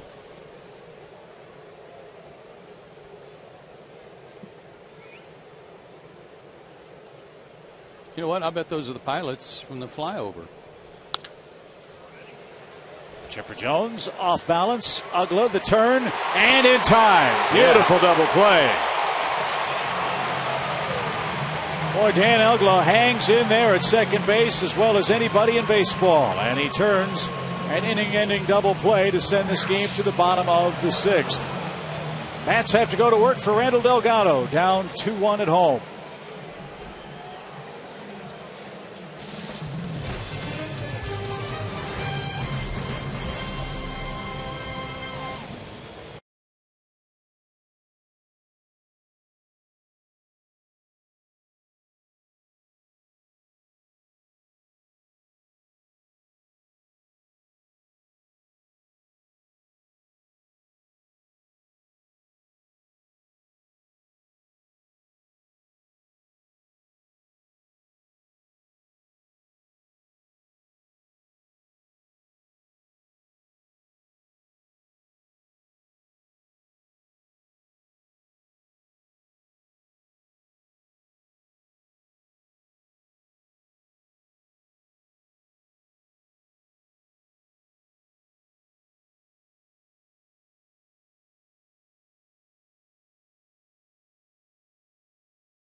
train.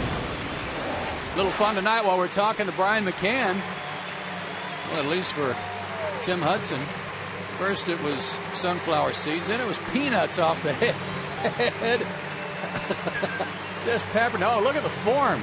It's like free throw form. Bingo. The freeze cam tonight. Tim Hudson.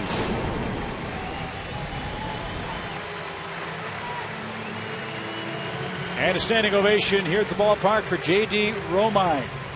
A World War II and Korean War veteran saluted on this 4th of July, one of our hometown heroes. And there are plenty of them at Turner Field tonight.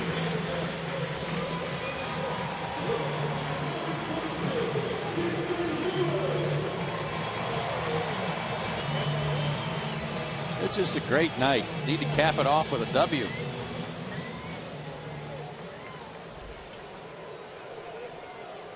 Well, the 3, 4, 5 hitters are up for the Braves in the 6th. Jason Hayward, Chipper Jones, and Freddie Freeman.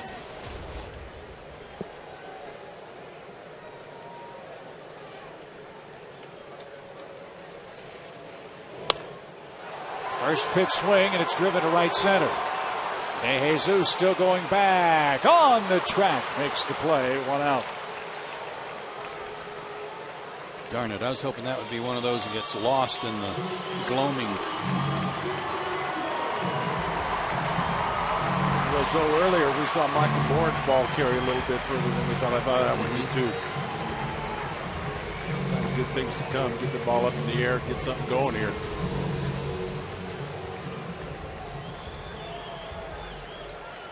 Chipper now an 11-game hitting streak.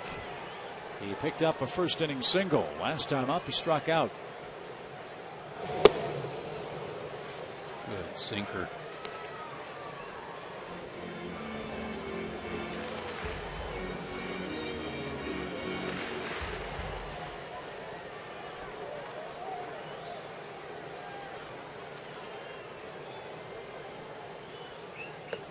It's no secret the Cubs are expected to be very busy at the trading deadline. They have some very marketable pieces on this pitching staff.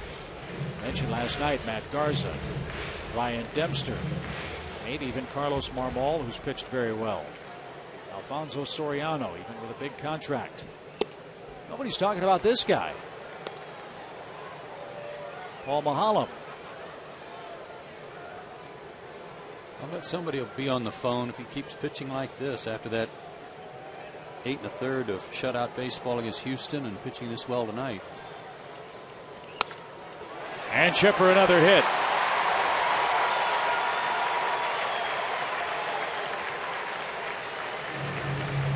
I think he went to the well once too often. Yeah, and it's always, as we always say, it's always about location.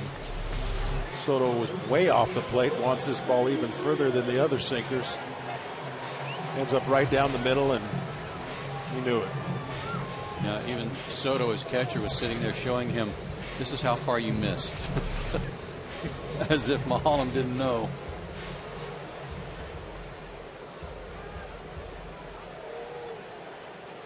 Freddie Freeman could turn the game into the Braves' favor with one swing. He fouls one to the left, strike one. Well, good pitch to hit. I like Freddie's approach. First 2 at-bats, took a strike. He's hitting in a good position. That one, thought to himself, I'll be a little aggressive. Got a good pitch to hit. Just missed it.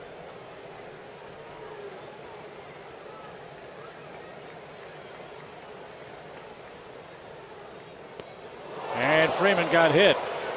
Right in the ribs. Oh, man, knocked the wind out of him.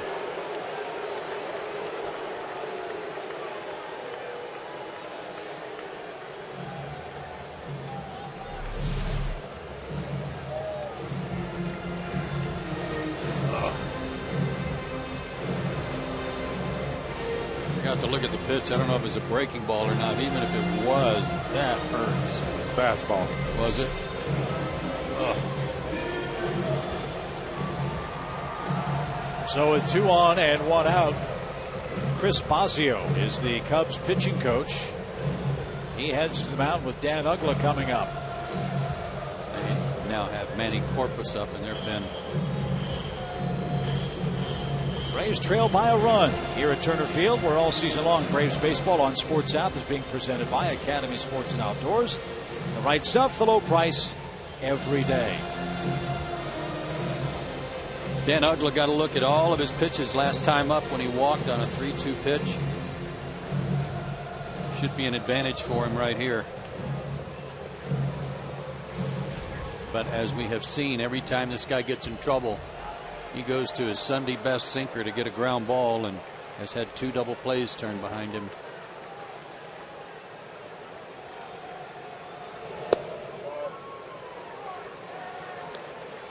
One ball, no strikes.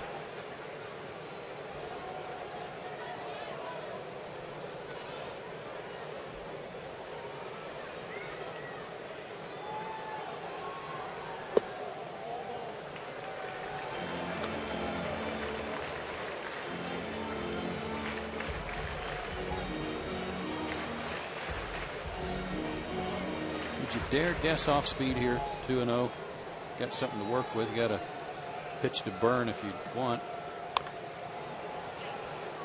I mean, just knowing his patterns and how he hates to give in when he's behind in the count. Well, the other thing too is, Chip, as you were mentioning earlier about moving up in the box, the other thing that does is it gives the pitcher something to think about. Usually the catcher will say, hey, he's moved up in the box, you know, and at least it gets him out of his regular rhythm. Move up in the box and look fastball. Joe has said it even better. Make the pitcher make an adjustment.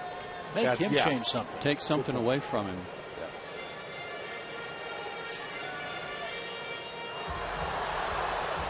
I think you said it best, Joe, early, you know, talking about Mulholland, is you see the ball really well often. He just gets you to try to hit it too hard, try to do too much often. Little flare, shallow right center. De Jesus coming on, makes the catch. Cover some ground out there. Couple of fine plays for David De Jesus, and that's the second out of the inning. He had some good years in Kansas City, and a player that a lot of teams would have liked to have had because of his speed, ability to lead off, get on. Good player.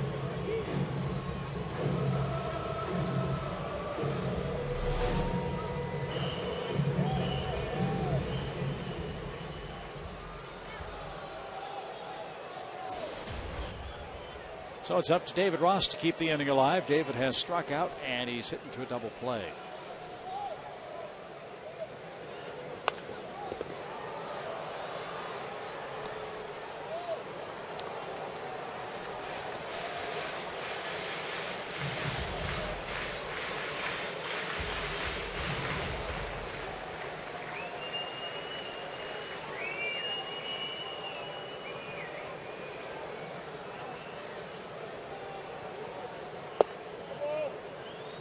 Just missed.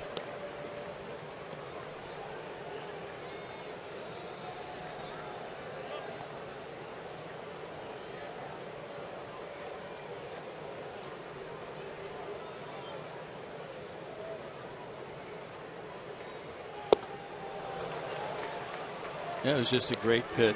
I mean, you see it so well out of his hand. It almost comes out of his hand and goes up, and then before it starts breaking down, but he dropped it in a really good spot. David right over the top of it. 10 miles an hour less than the last pitch. Yep. See, and he does that to you once in a while too. It's not really a quick pitch, but it is a slide step. That's certainly not for runners here, first and second. They're not going anywhere, but to throw the hitter's timing off. Real quick jump at you, and then an off-speed pitch.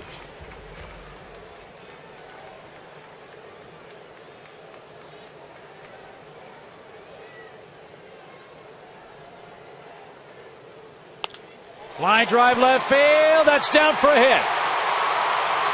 Here comes Chipper around third, and he's going to be toast at the plate.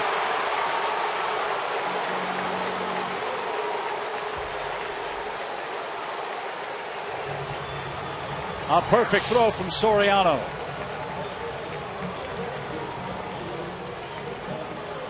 Hit the base in stride, but then took a look over his shoulder. That slowed him down a little bit. I don't think it was going to make any difference, though.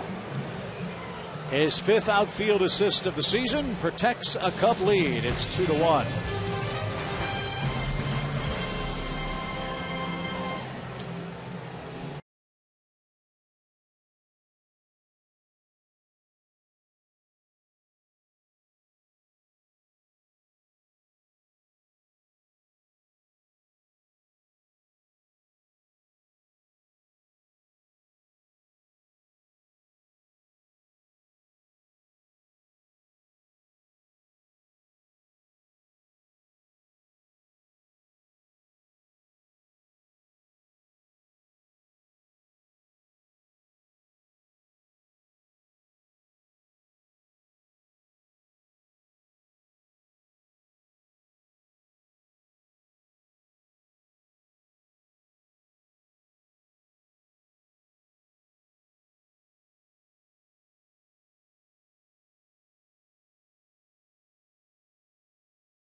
Afghanistan. I'm from Braselton, Georgia, wishing my team, the Atlanta Braves, a great season and a happy 4th of July to all my friends and family back home.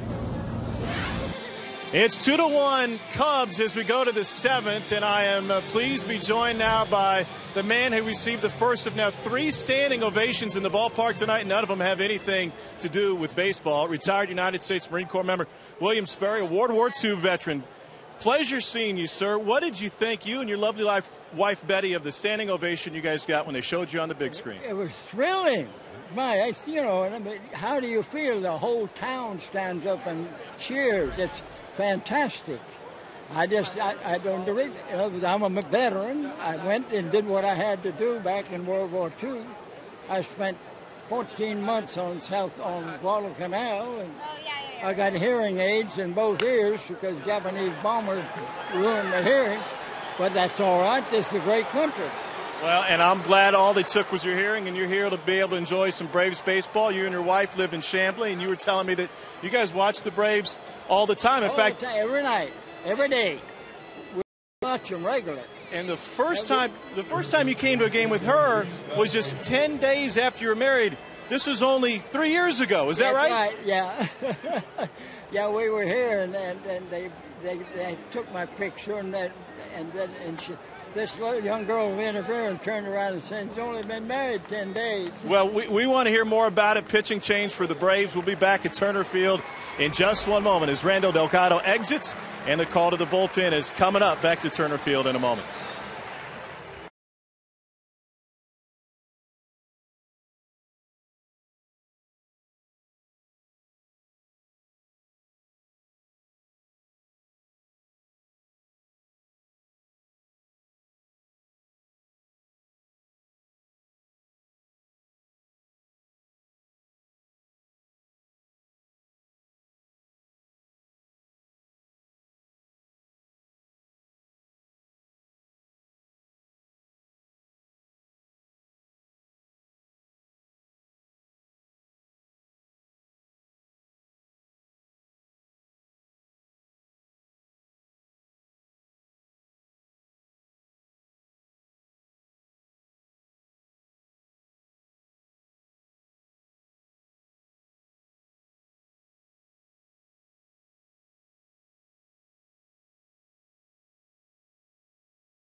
This day, please be joined by William Sperry from the United States Marine Corps, retired. William, you're telling us you served in Guadalcanal in World War II. What exactly did you do down there? Well, I ran the carpenter shop on Henderson Field. I was a carpenter before I went into the service, and it stood me in good stead because that's when I got the rating and became a sergeant real quick. I'm curious what your thoughts are when 4th of July rolls around every year. I know how I feel about it and how Braves fans feel about it, not just baseball, but a chance to show our appreciation for all of our military, especially those retired and those serving. What are your thoughts about the 4th of July? Well, it's a great day. We need to remember that this nation was bought and paid for on the lives of people who died. And this is a great nation because they were willing to do that. And to Independence Day, of course, talks about our independence. It wasn't free. It cost a lot of lives. And we need to remember that we didn't get it free. There were a lot of men paid the last full measure of devotion in order for us to have a free country.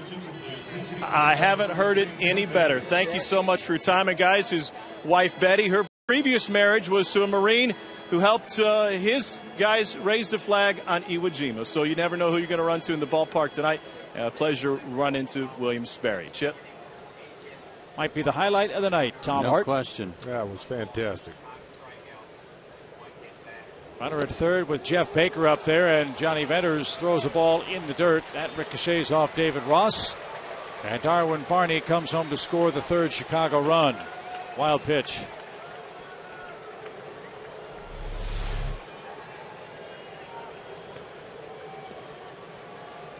Well, that's the slider that we've been talking about really since the beginning of the season, that Johnny has been cutting short, biting down into the dirt in front of the right-handed hitters.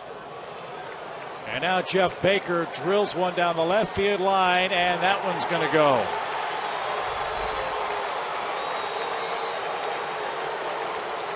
A pinch hit homer.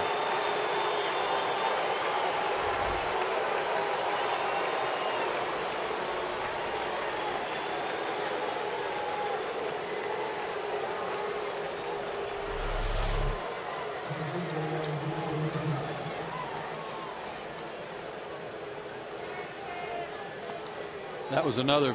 Yeah, I'm just trying to. Go ahead, Joe. Well, I was just to follow up on the wild pitch. There's got to be something in between. In between, exactly, yeah. And I think that's the challenge that Johnny's had, is finding that one in between. First one bounced, and the second one's right there.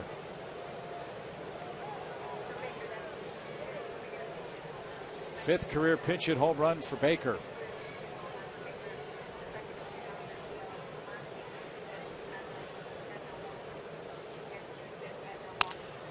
Ground ball to short off the bat of David DeJesus.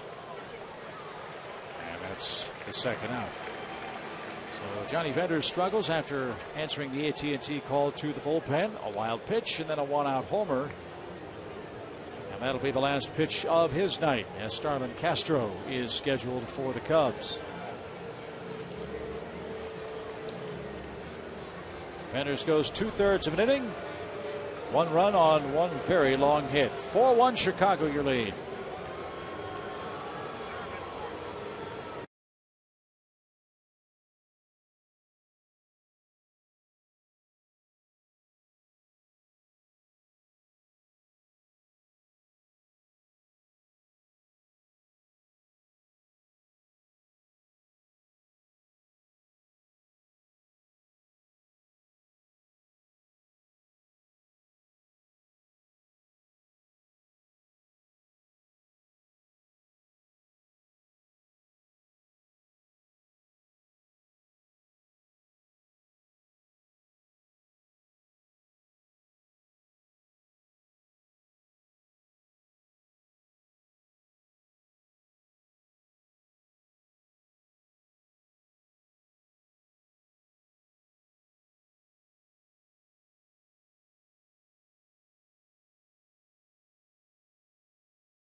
part by Blimpie, by Academy Sports and Outdoors, by Georgia Power, and by Nissan.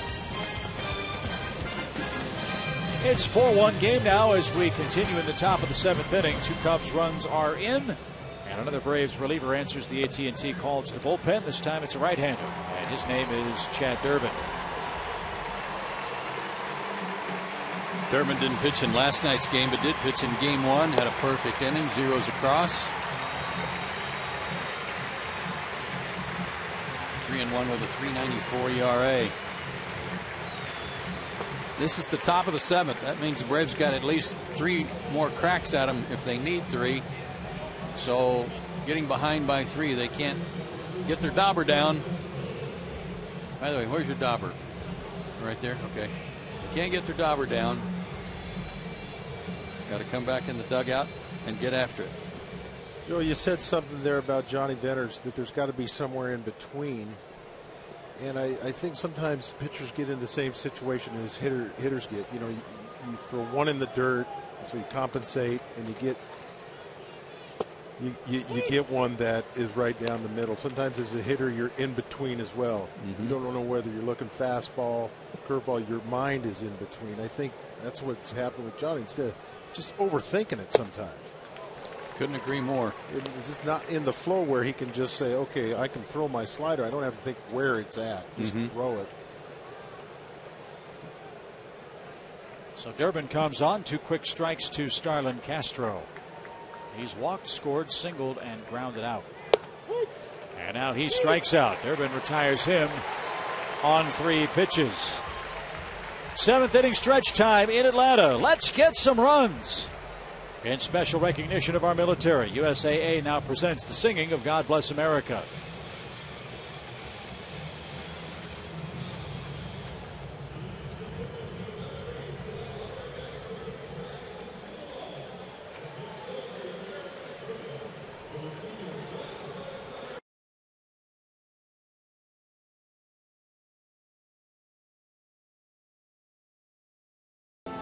Far across the sea. Let us swear allegiance to a land that's free. Let us all be grateful For a land so fair. As we raise our voices in solemn prayer. God bless America, land that I love. Stand beside her and guide her through the night with a light from above, from the mountains to the prairies, to the oceans, white with foam. God bless America, my home sweet home. God bless America, my home sweet home.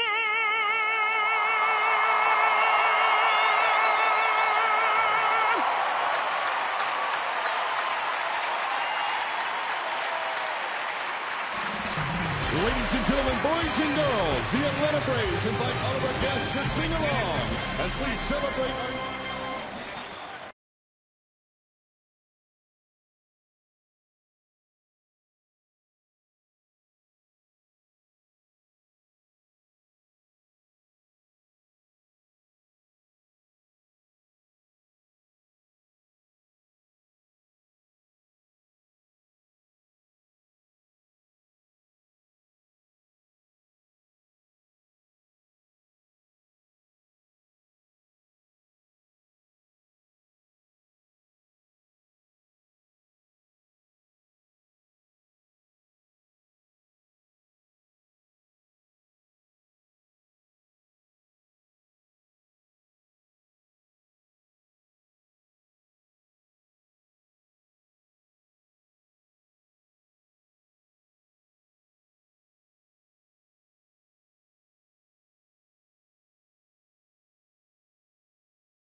Chicago's extended its lead now to 4-1.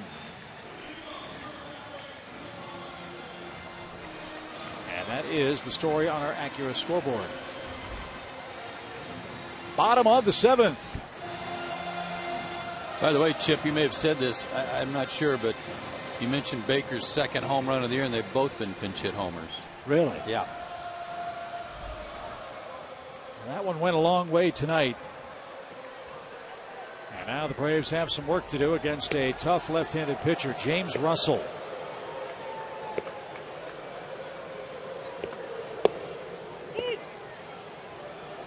He's posted a 2.28 ERA in his last 99 bullpen games. That's the second lowest mark by a left-hander in the National League for this Chicago club.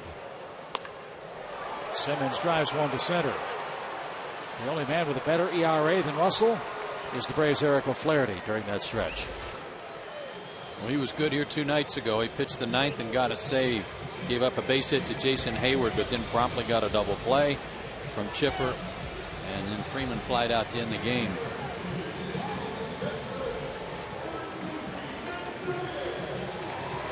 Got to get some base runners. If you look back at this game, the first inning is a golden missed opportunity for the Braves. Remember, they had the bases loaded with 1 out. Hit into a double play there. Had 2 on with 1 out in the 6th. David Ross tallied a base hit, but Soriano threw out Chipper Jones, who took the peak rounding third and was out at the plate. And then the Cubs scored their 3rd and 4th runs in the top of the 7th inning.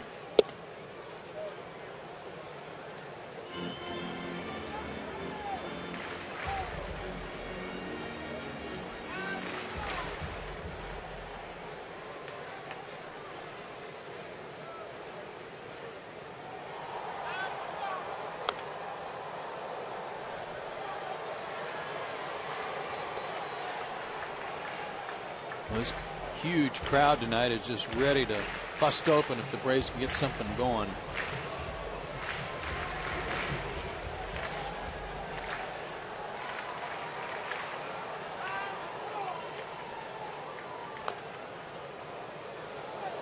That bounces into the seats off the bat of Matt Diaz. 1 ball, 2 strikes.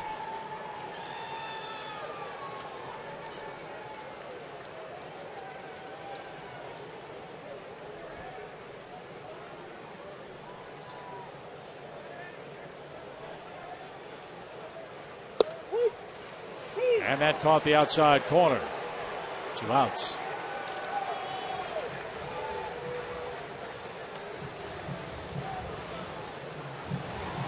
Big night for Michael Bourne, his 14th 3-hit game. And he's our Georgia Lottery hitting the jackpot. Some clown down behind the Cubs on deck circle who got a foul ball a minute ago, I think just threw a ball on the field and is getting the evil eye from the umpire. And he was probably going to be escorted out of the ballpark, and rightfully so.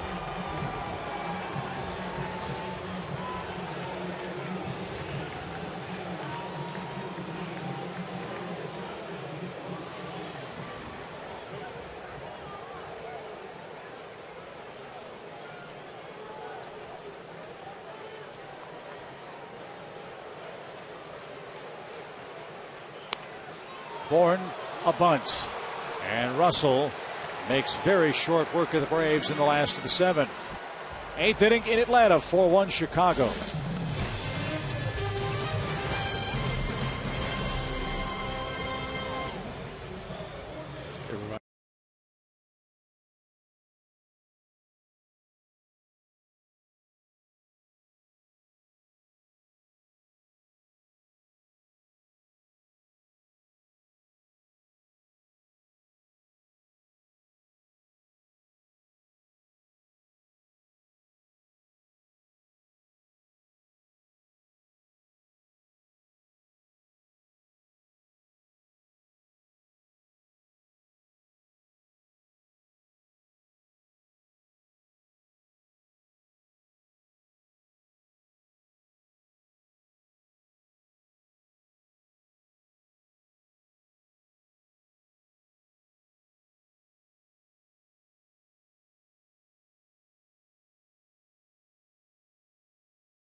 And you'll be able to see it on Big Fox. The road to the World Series starts on Tuesday night at 7:30 Eastern, 4:30 Pacific.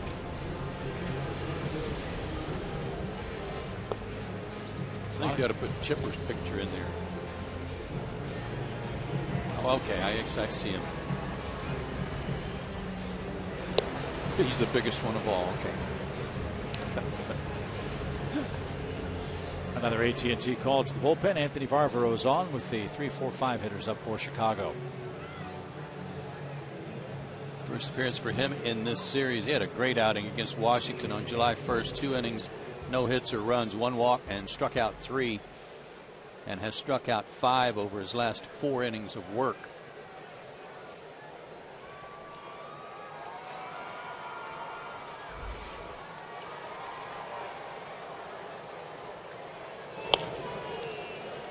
Pop fly foul. Chipper will give chase, but he'll have no play. Rizzo going after that first pitch again.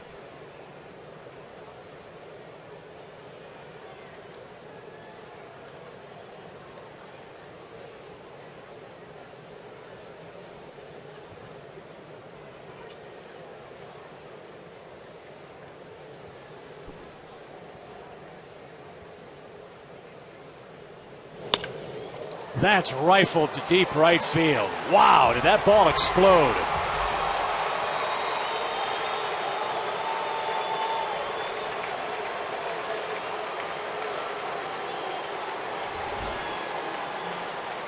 I'm beginning to see what all the raving was that was going on when San Diego needed him from Boston in the deal for Adrian Gonzalez. I'm beginning to understand. Chip, your phrase explode was perfect. It's my first year sitting up in the booth, and you can't always tell where balls are going to end up, but when you hear a certain sound like that one, there's no doubt. Yeah, it's that lead pipe sound. Dale, I want you to watch something, though. He takes a stance that you don't see very often now. Look how close his feet are together. Most guys nowadays are really spread out. And not many guys stride. Everybody has a toe tap and kind of put their foot straight down. That's kind of an old-fashioned, old-school setup and stride that you don't see very much anymore. Yeah, that's a great observation, Joe. And I get asked that every once in a while. Dale, what about a stride? And I go, no, don't worry about it. The stride is not the problem. You can toe tap and get out front, and you can stride and get out front. The key is whatever you do, stay behind the ball like Rizzo did on that one.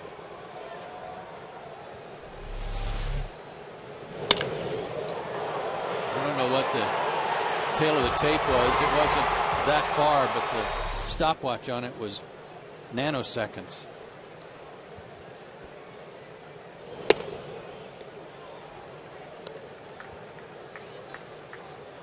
So it's a 5-1 lead for Chicago with Alfonso Soriano up.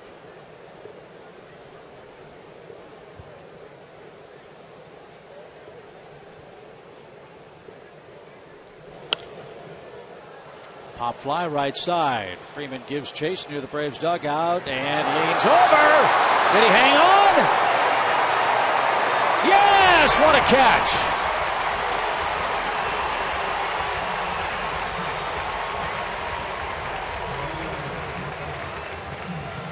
He's getting some payback. We're getting robbed up the middle so much in this series already, and against the Cubs, even in Chicago. And now this time he gets Soriano. Reaching out, looking for someone to grab him. 2 starting pitchers, Hansen and Jurgens, credit them with a save. That's the starting pitcher's job when they ain't pitching.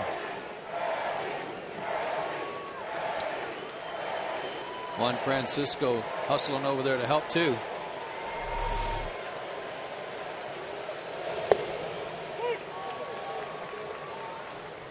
That's a big guy falling over the rail too. It's not easy to catch him.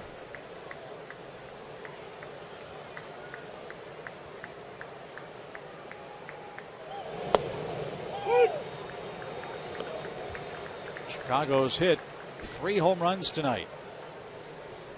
Rizzo, LaHare, the man in the batter's box, and Jeff Baker.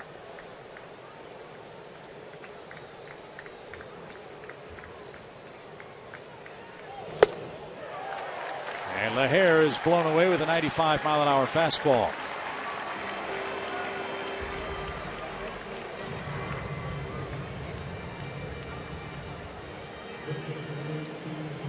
USAA would like to recognize our American military members here at the stadium tonight. And they have certainly been honored by the fans here at Turner Field.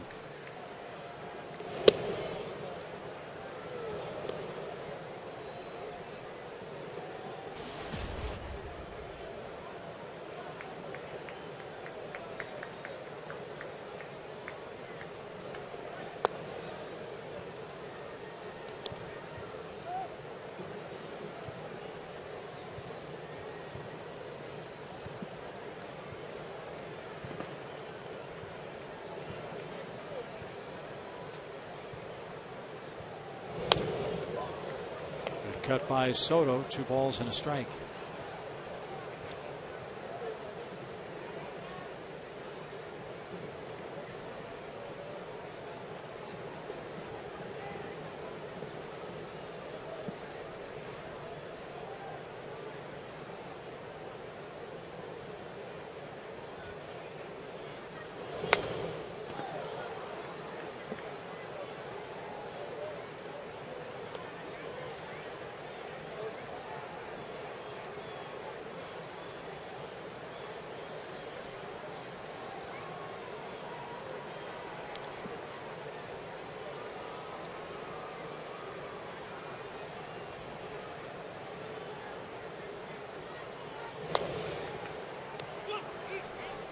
Couple of pitches Soto wishes he had back.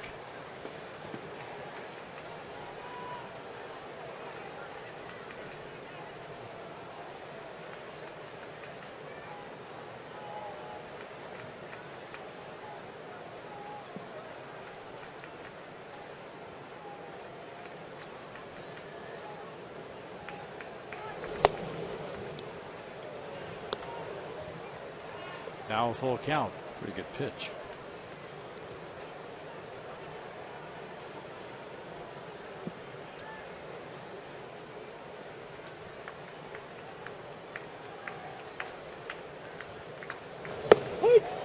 That one was perfect. And it ends the Chicago 8th. But Rizzo hits a leadoff home run to extend the lead to 5-1.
By Ram Trucks, by Jameson Inn, by the Georgia Lottery, and by McDonald's. Too many fireworks for the Cubs tonight. They've hit 3 solo homers and lead tonight's ball game by a 5-1 score. A lot of fans around the Southeast are checking in on Twitter, hoping to find a Ben Sheets update for the day. And with that answer is Tom Hart. All right, thanks, Chip, and special thanks to Kyle Tate, the fine radio announcer of the Mississippi Braves. He says Ben Sheets tonight is done for the evening. The goal, they said, was 5 innings or 75 pitches. Well, he went both, 5 innings, 74 pitches, gave up 5 hits. He was greeted by back-to-back triples, but then he struck out the side in the first. His fastball sat between 88 and 92, and his final pitch of the night was a 91-mile-an-hour fastball. For strike 3, he struck out 6 and walked 1 on the evening. Guys, you can never tell when a guy makes a minor league start what those numbers mean. I think we'll know next time Ben Sheets takes the mound for Mississippi just what we can make out of tonight. Chip? Tom, what I make out of it already is the fact that he hadn't pitched in 2 years and went 5 innings tonight. I'd say he's in really good shape. That was what impressed Frank Wren when Ben had his workout over at Georgia Tech. He threw 80 pitches, I believe, in a simulated game, and that was the plan, as Tom said. Get him down to Double-A, let him go 5 innings, and see where it takes him.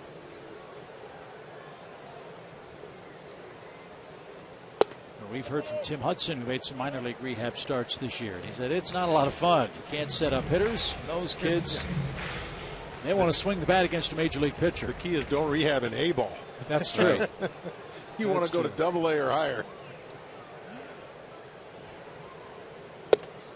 And the other side, or other part of that story will be, how does Sheets feel tomorrow? How does he come out of the start? That's a good point. Well, that's good news. Wow. We could use some on this 4th of July. Cubs leading 5-1. And Martin pops 1 foul, 2 balls, 2 strikes. I'm not sure if my arithmetic is accurate here, but I believe the Braves are like 2 for 4 with runners in scoring position tonight. But one of those hits didn't play to run. Remember in the first inning, first and second, Chipper got a hit, but the runners only moved up 90 feet.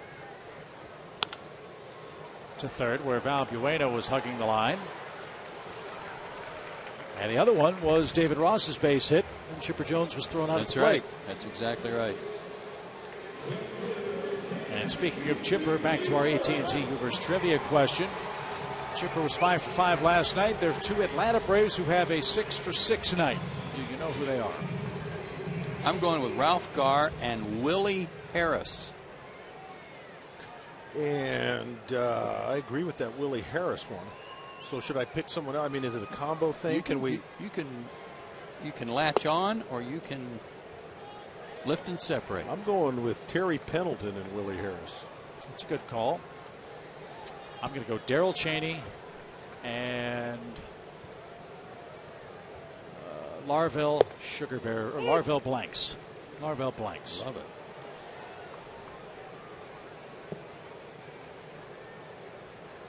There's our guy Felix. We had him last night. Yeah, last night on couldn't include defense. him. We got Willie.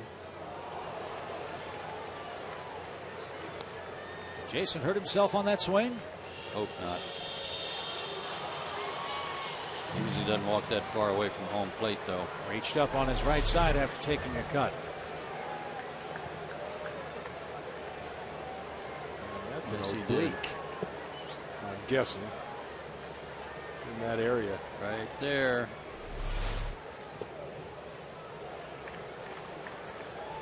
And grimaced on that check swing. Who was it? Nate McLeod that strained his oblique on a check swing in Anaheim? Yep. That oblique, it's like it went from never hearing the word to hearing it once a month. A guy goes down twice a month. Someone's going down with a strained oblique. I don't think they'd been invented when you and I were playing, Dale.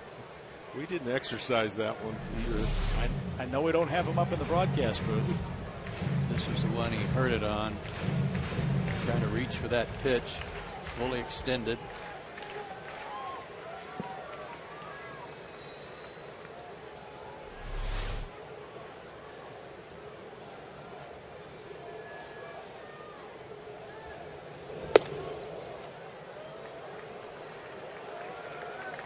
Jim Lovell watching pretty close here. Well, they saw what we saw.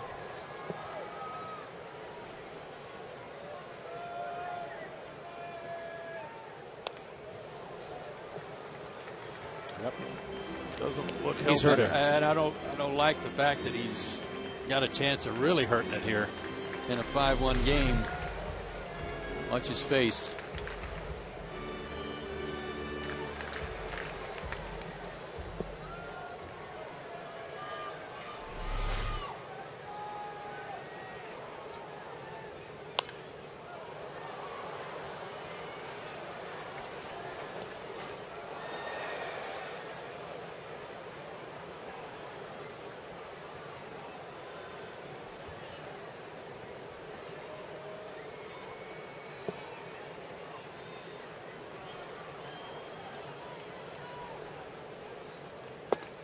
And Hayward will take a walk, a 9-pitch at bat, but he is feeling that side bark as he makes his way to first base.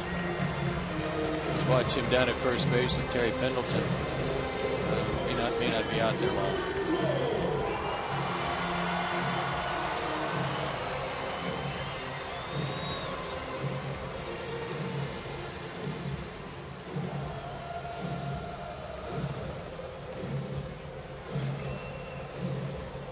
Take some deep breaths.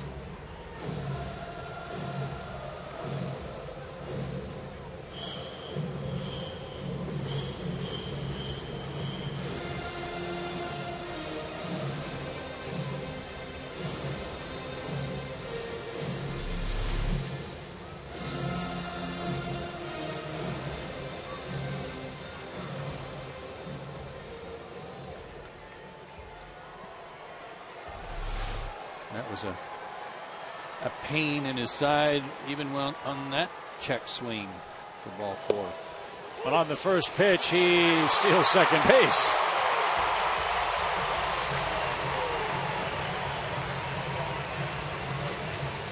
Huh.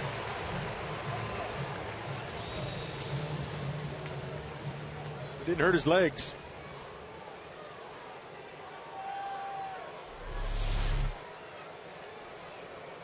Number 11.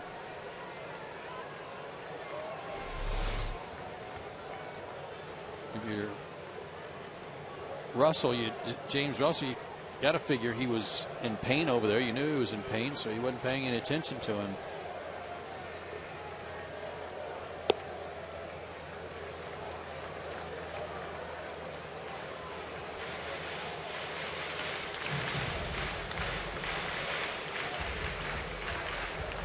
Jason probably said, I'm okay running. What will be interesting to see if he gets up again and what they do then. Like you said, Joe, you don't want to hurt him any worse. It's popped into the seats by the Braves dugout. And now a 1-2 count to Chipper Jones. Boy, I hope he gets up again. Yeah, I was just going to say, what inning are we in? Let's hope he gets up again. Good point.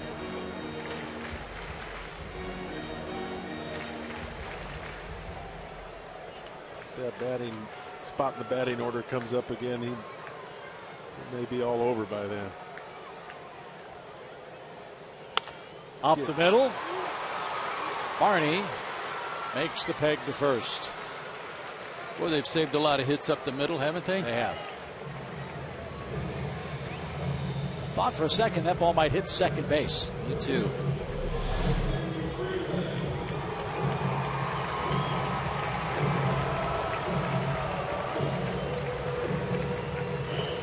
Right-handers, it's Barney who's playing almost behind the bag, and for left-handers, it's Starlin Castro.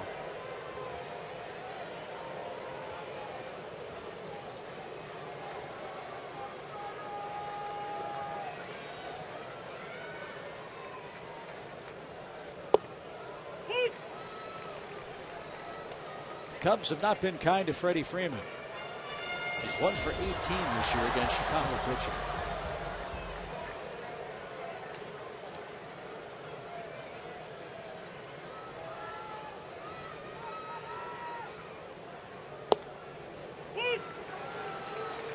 Nasty pitch, 0-2.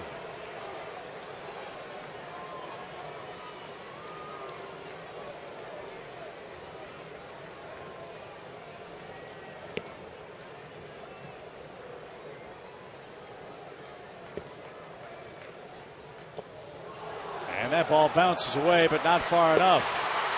The throw will be to first and in time. And that ends the Atlanta 8th inning. 5-1 Chicago. We go to the 9th.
Inning from Turner Field, July 4th and 5th, 1985 is a day Braves fans will never forget. Neither will Rick Camp. How else can you be the losing pitcher, commit a key error, and still be the hero? Well, you hit a game-tying home run in the 18th inning. That's how. It was a wild night at the ballpark. Well, that's what the fans were asking early on. Camp is the best hitter of the right. 3 left. It'll be an 0-2 pitch. And he is at the deep left. Heat goes back. It is gone. Holy cow. Oh, my goodness. I don't believe it. I don't believe it. Rick Camp. Rick Camp. I don't believe it.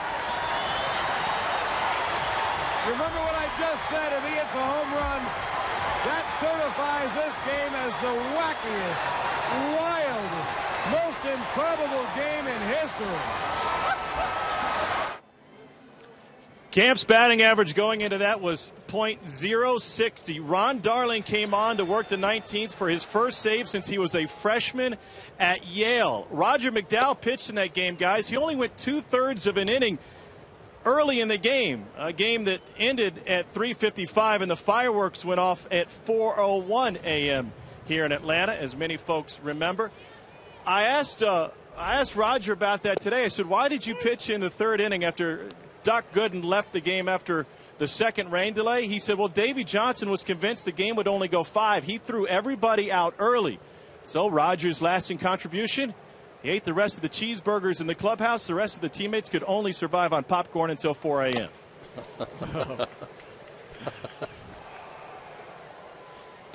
Yeah, when those fireworks went off, the folks in the neighborhood across the street from the old ballpark thought that the Russians had invaded. Running for cover.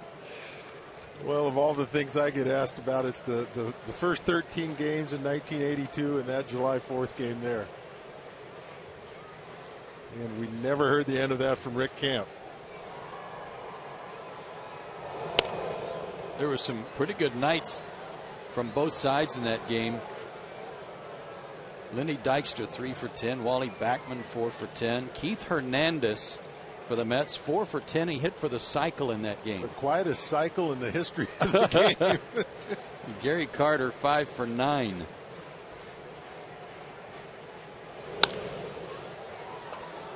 Valbuena pops one into shallow center. It was also a night that spawned a million lines.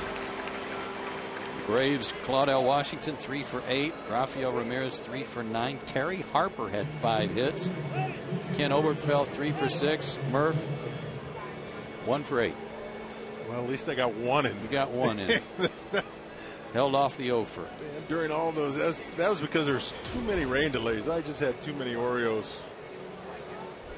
Dad's great line? Yep, go ahead. Dad's great line was, that's the first time in my career I got home at 5 a.m. with a clear conscience.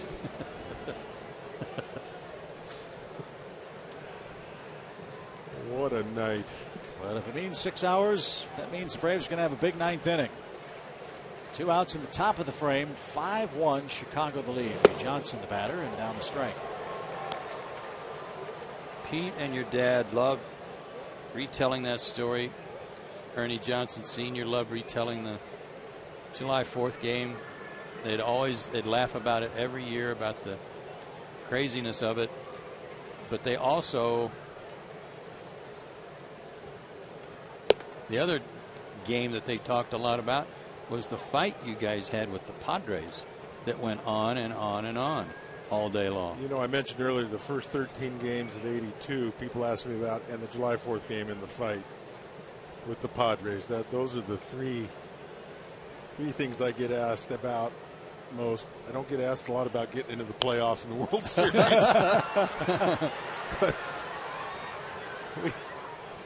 well, as I recall, we made it interesting, whatever happened. But no, the Padre, yeah, that's a long story. It sure is.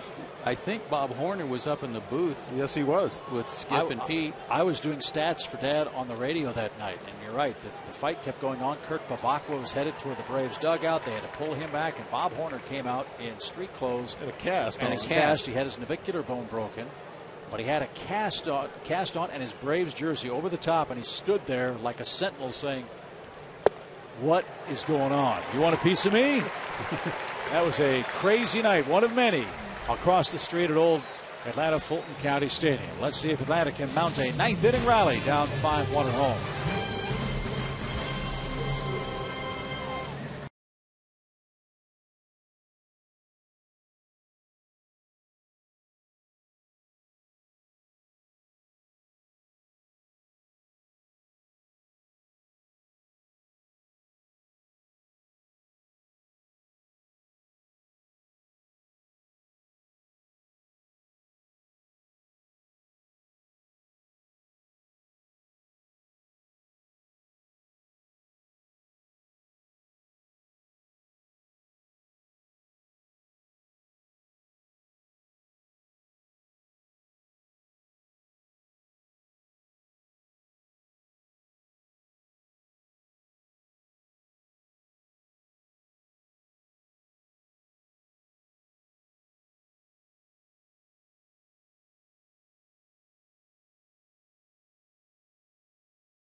Work show after our ball game. Let's hope there are plenty in this last half of the ninth inning.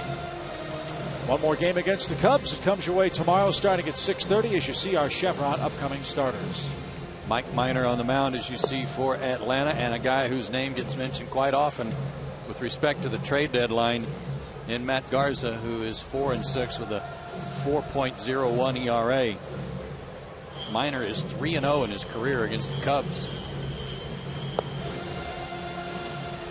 So Carlos Marmol will take over, and he's the guy that has been their closer but was then sat back to AAA after the Braves saw them in May. But look at this. Since 2007, 570 strikeouts, more than any other reliever.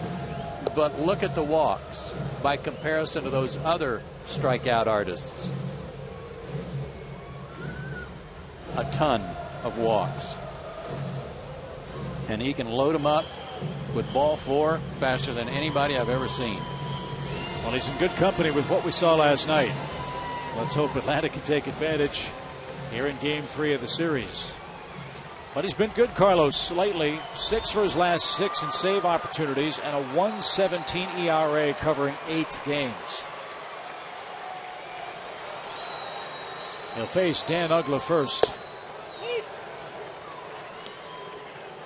He throws hard, as you just saw, 93 on that fastball, and he's 93 to 95. But sometimes he falls in love with his slider and throws it too often.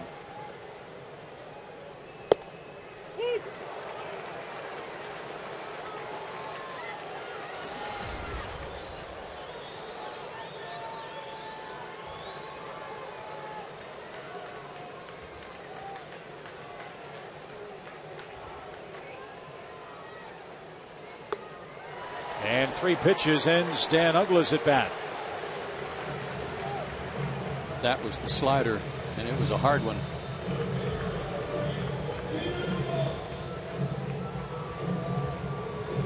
Because of his delivery, Dale hides the ball well, a little bit of a 3/4 arm action.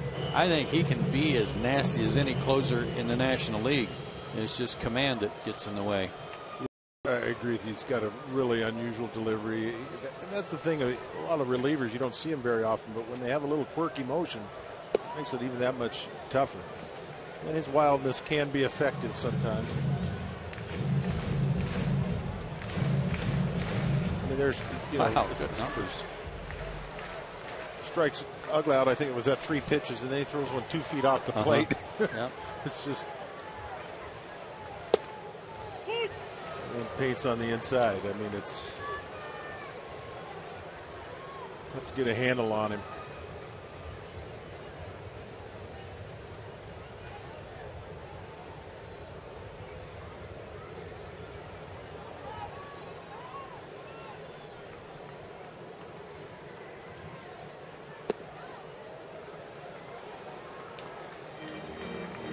Two balls and a strike to David Ross.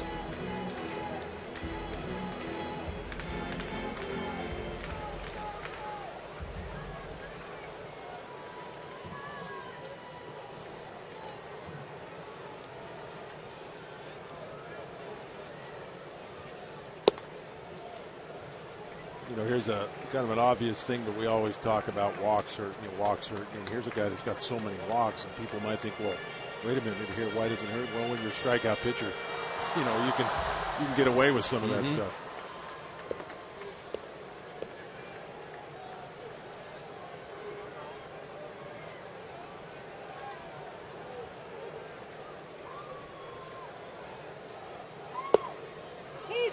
Nasty. Yeah. It's the frustrating part for the Cubs over the last 2 or 3 years, is knowing which Carlos Marmol is going to show up today to try to finish a ball game, especially in real tight situations. He just struck out David Ross with a front door breaking ball. 2 outs. That's the last pitch you're looking for from him there. Yeah, and then set up kind of by that first pitch that is a foot inside. Yeah. Just totally looked like he lost control. Then he throws that pitch. Coming up next, it's Braves Live presented by AT&T. We'll hear from Freddie Gonzalez, the Braves clubhouse, and we'll have tonight's highlights. The Cubs have hit 3 homers. Delgado on the hook for his 9th loss. Mahalam trying to even his record at 6-6.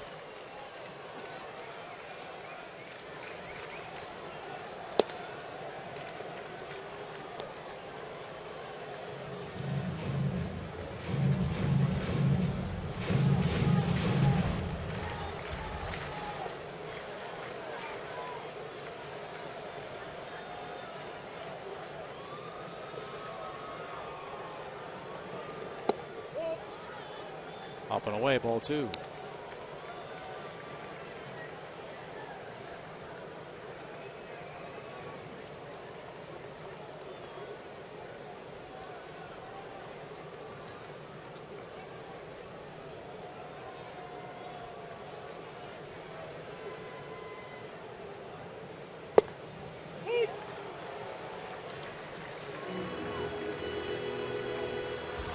Crowd tonight, 40,604.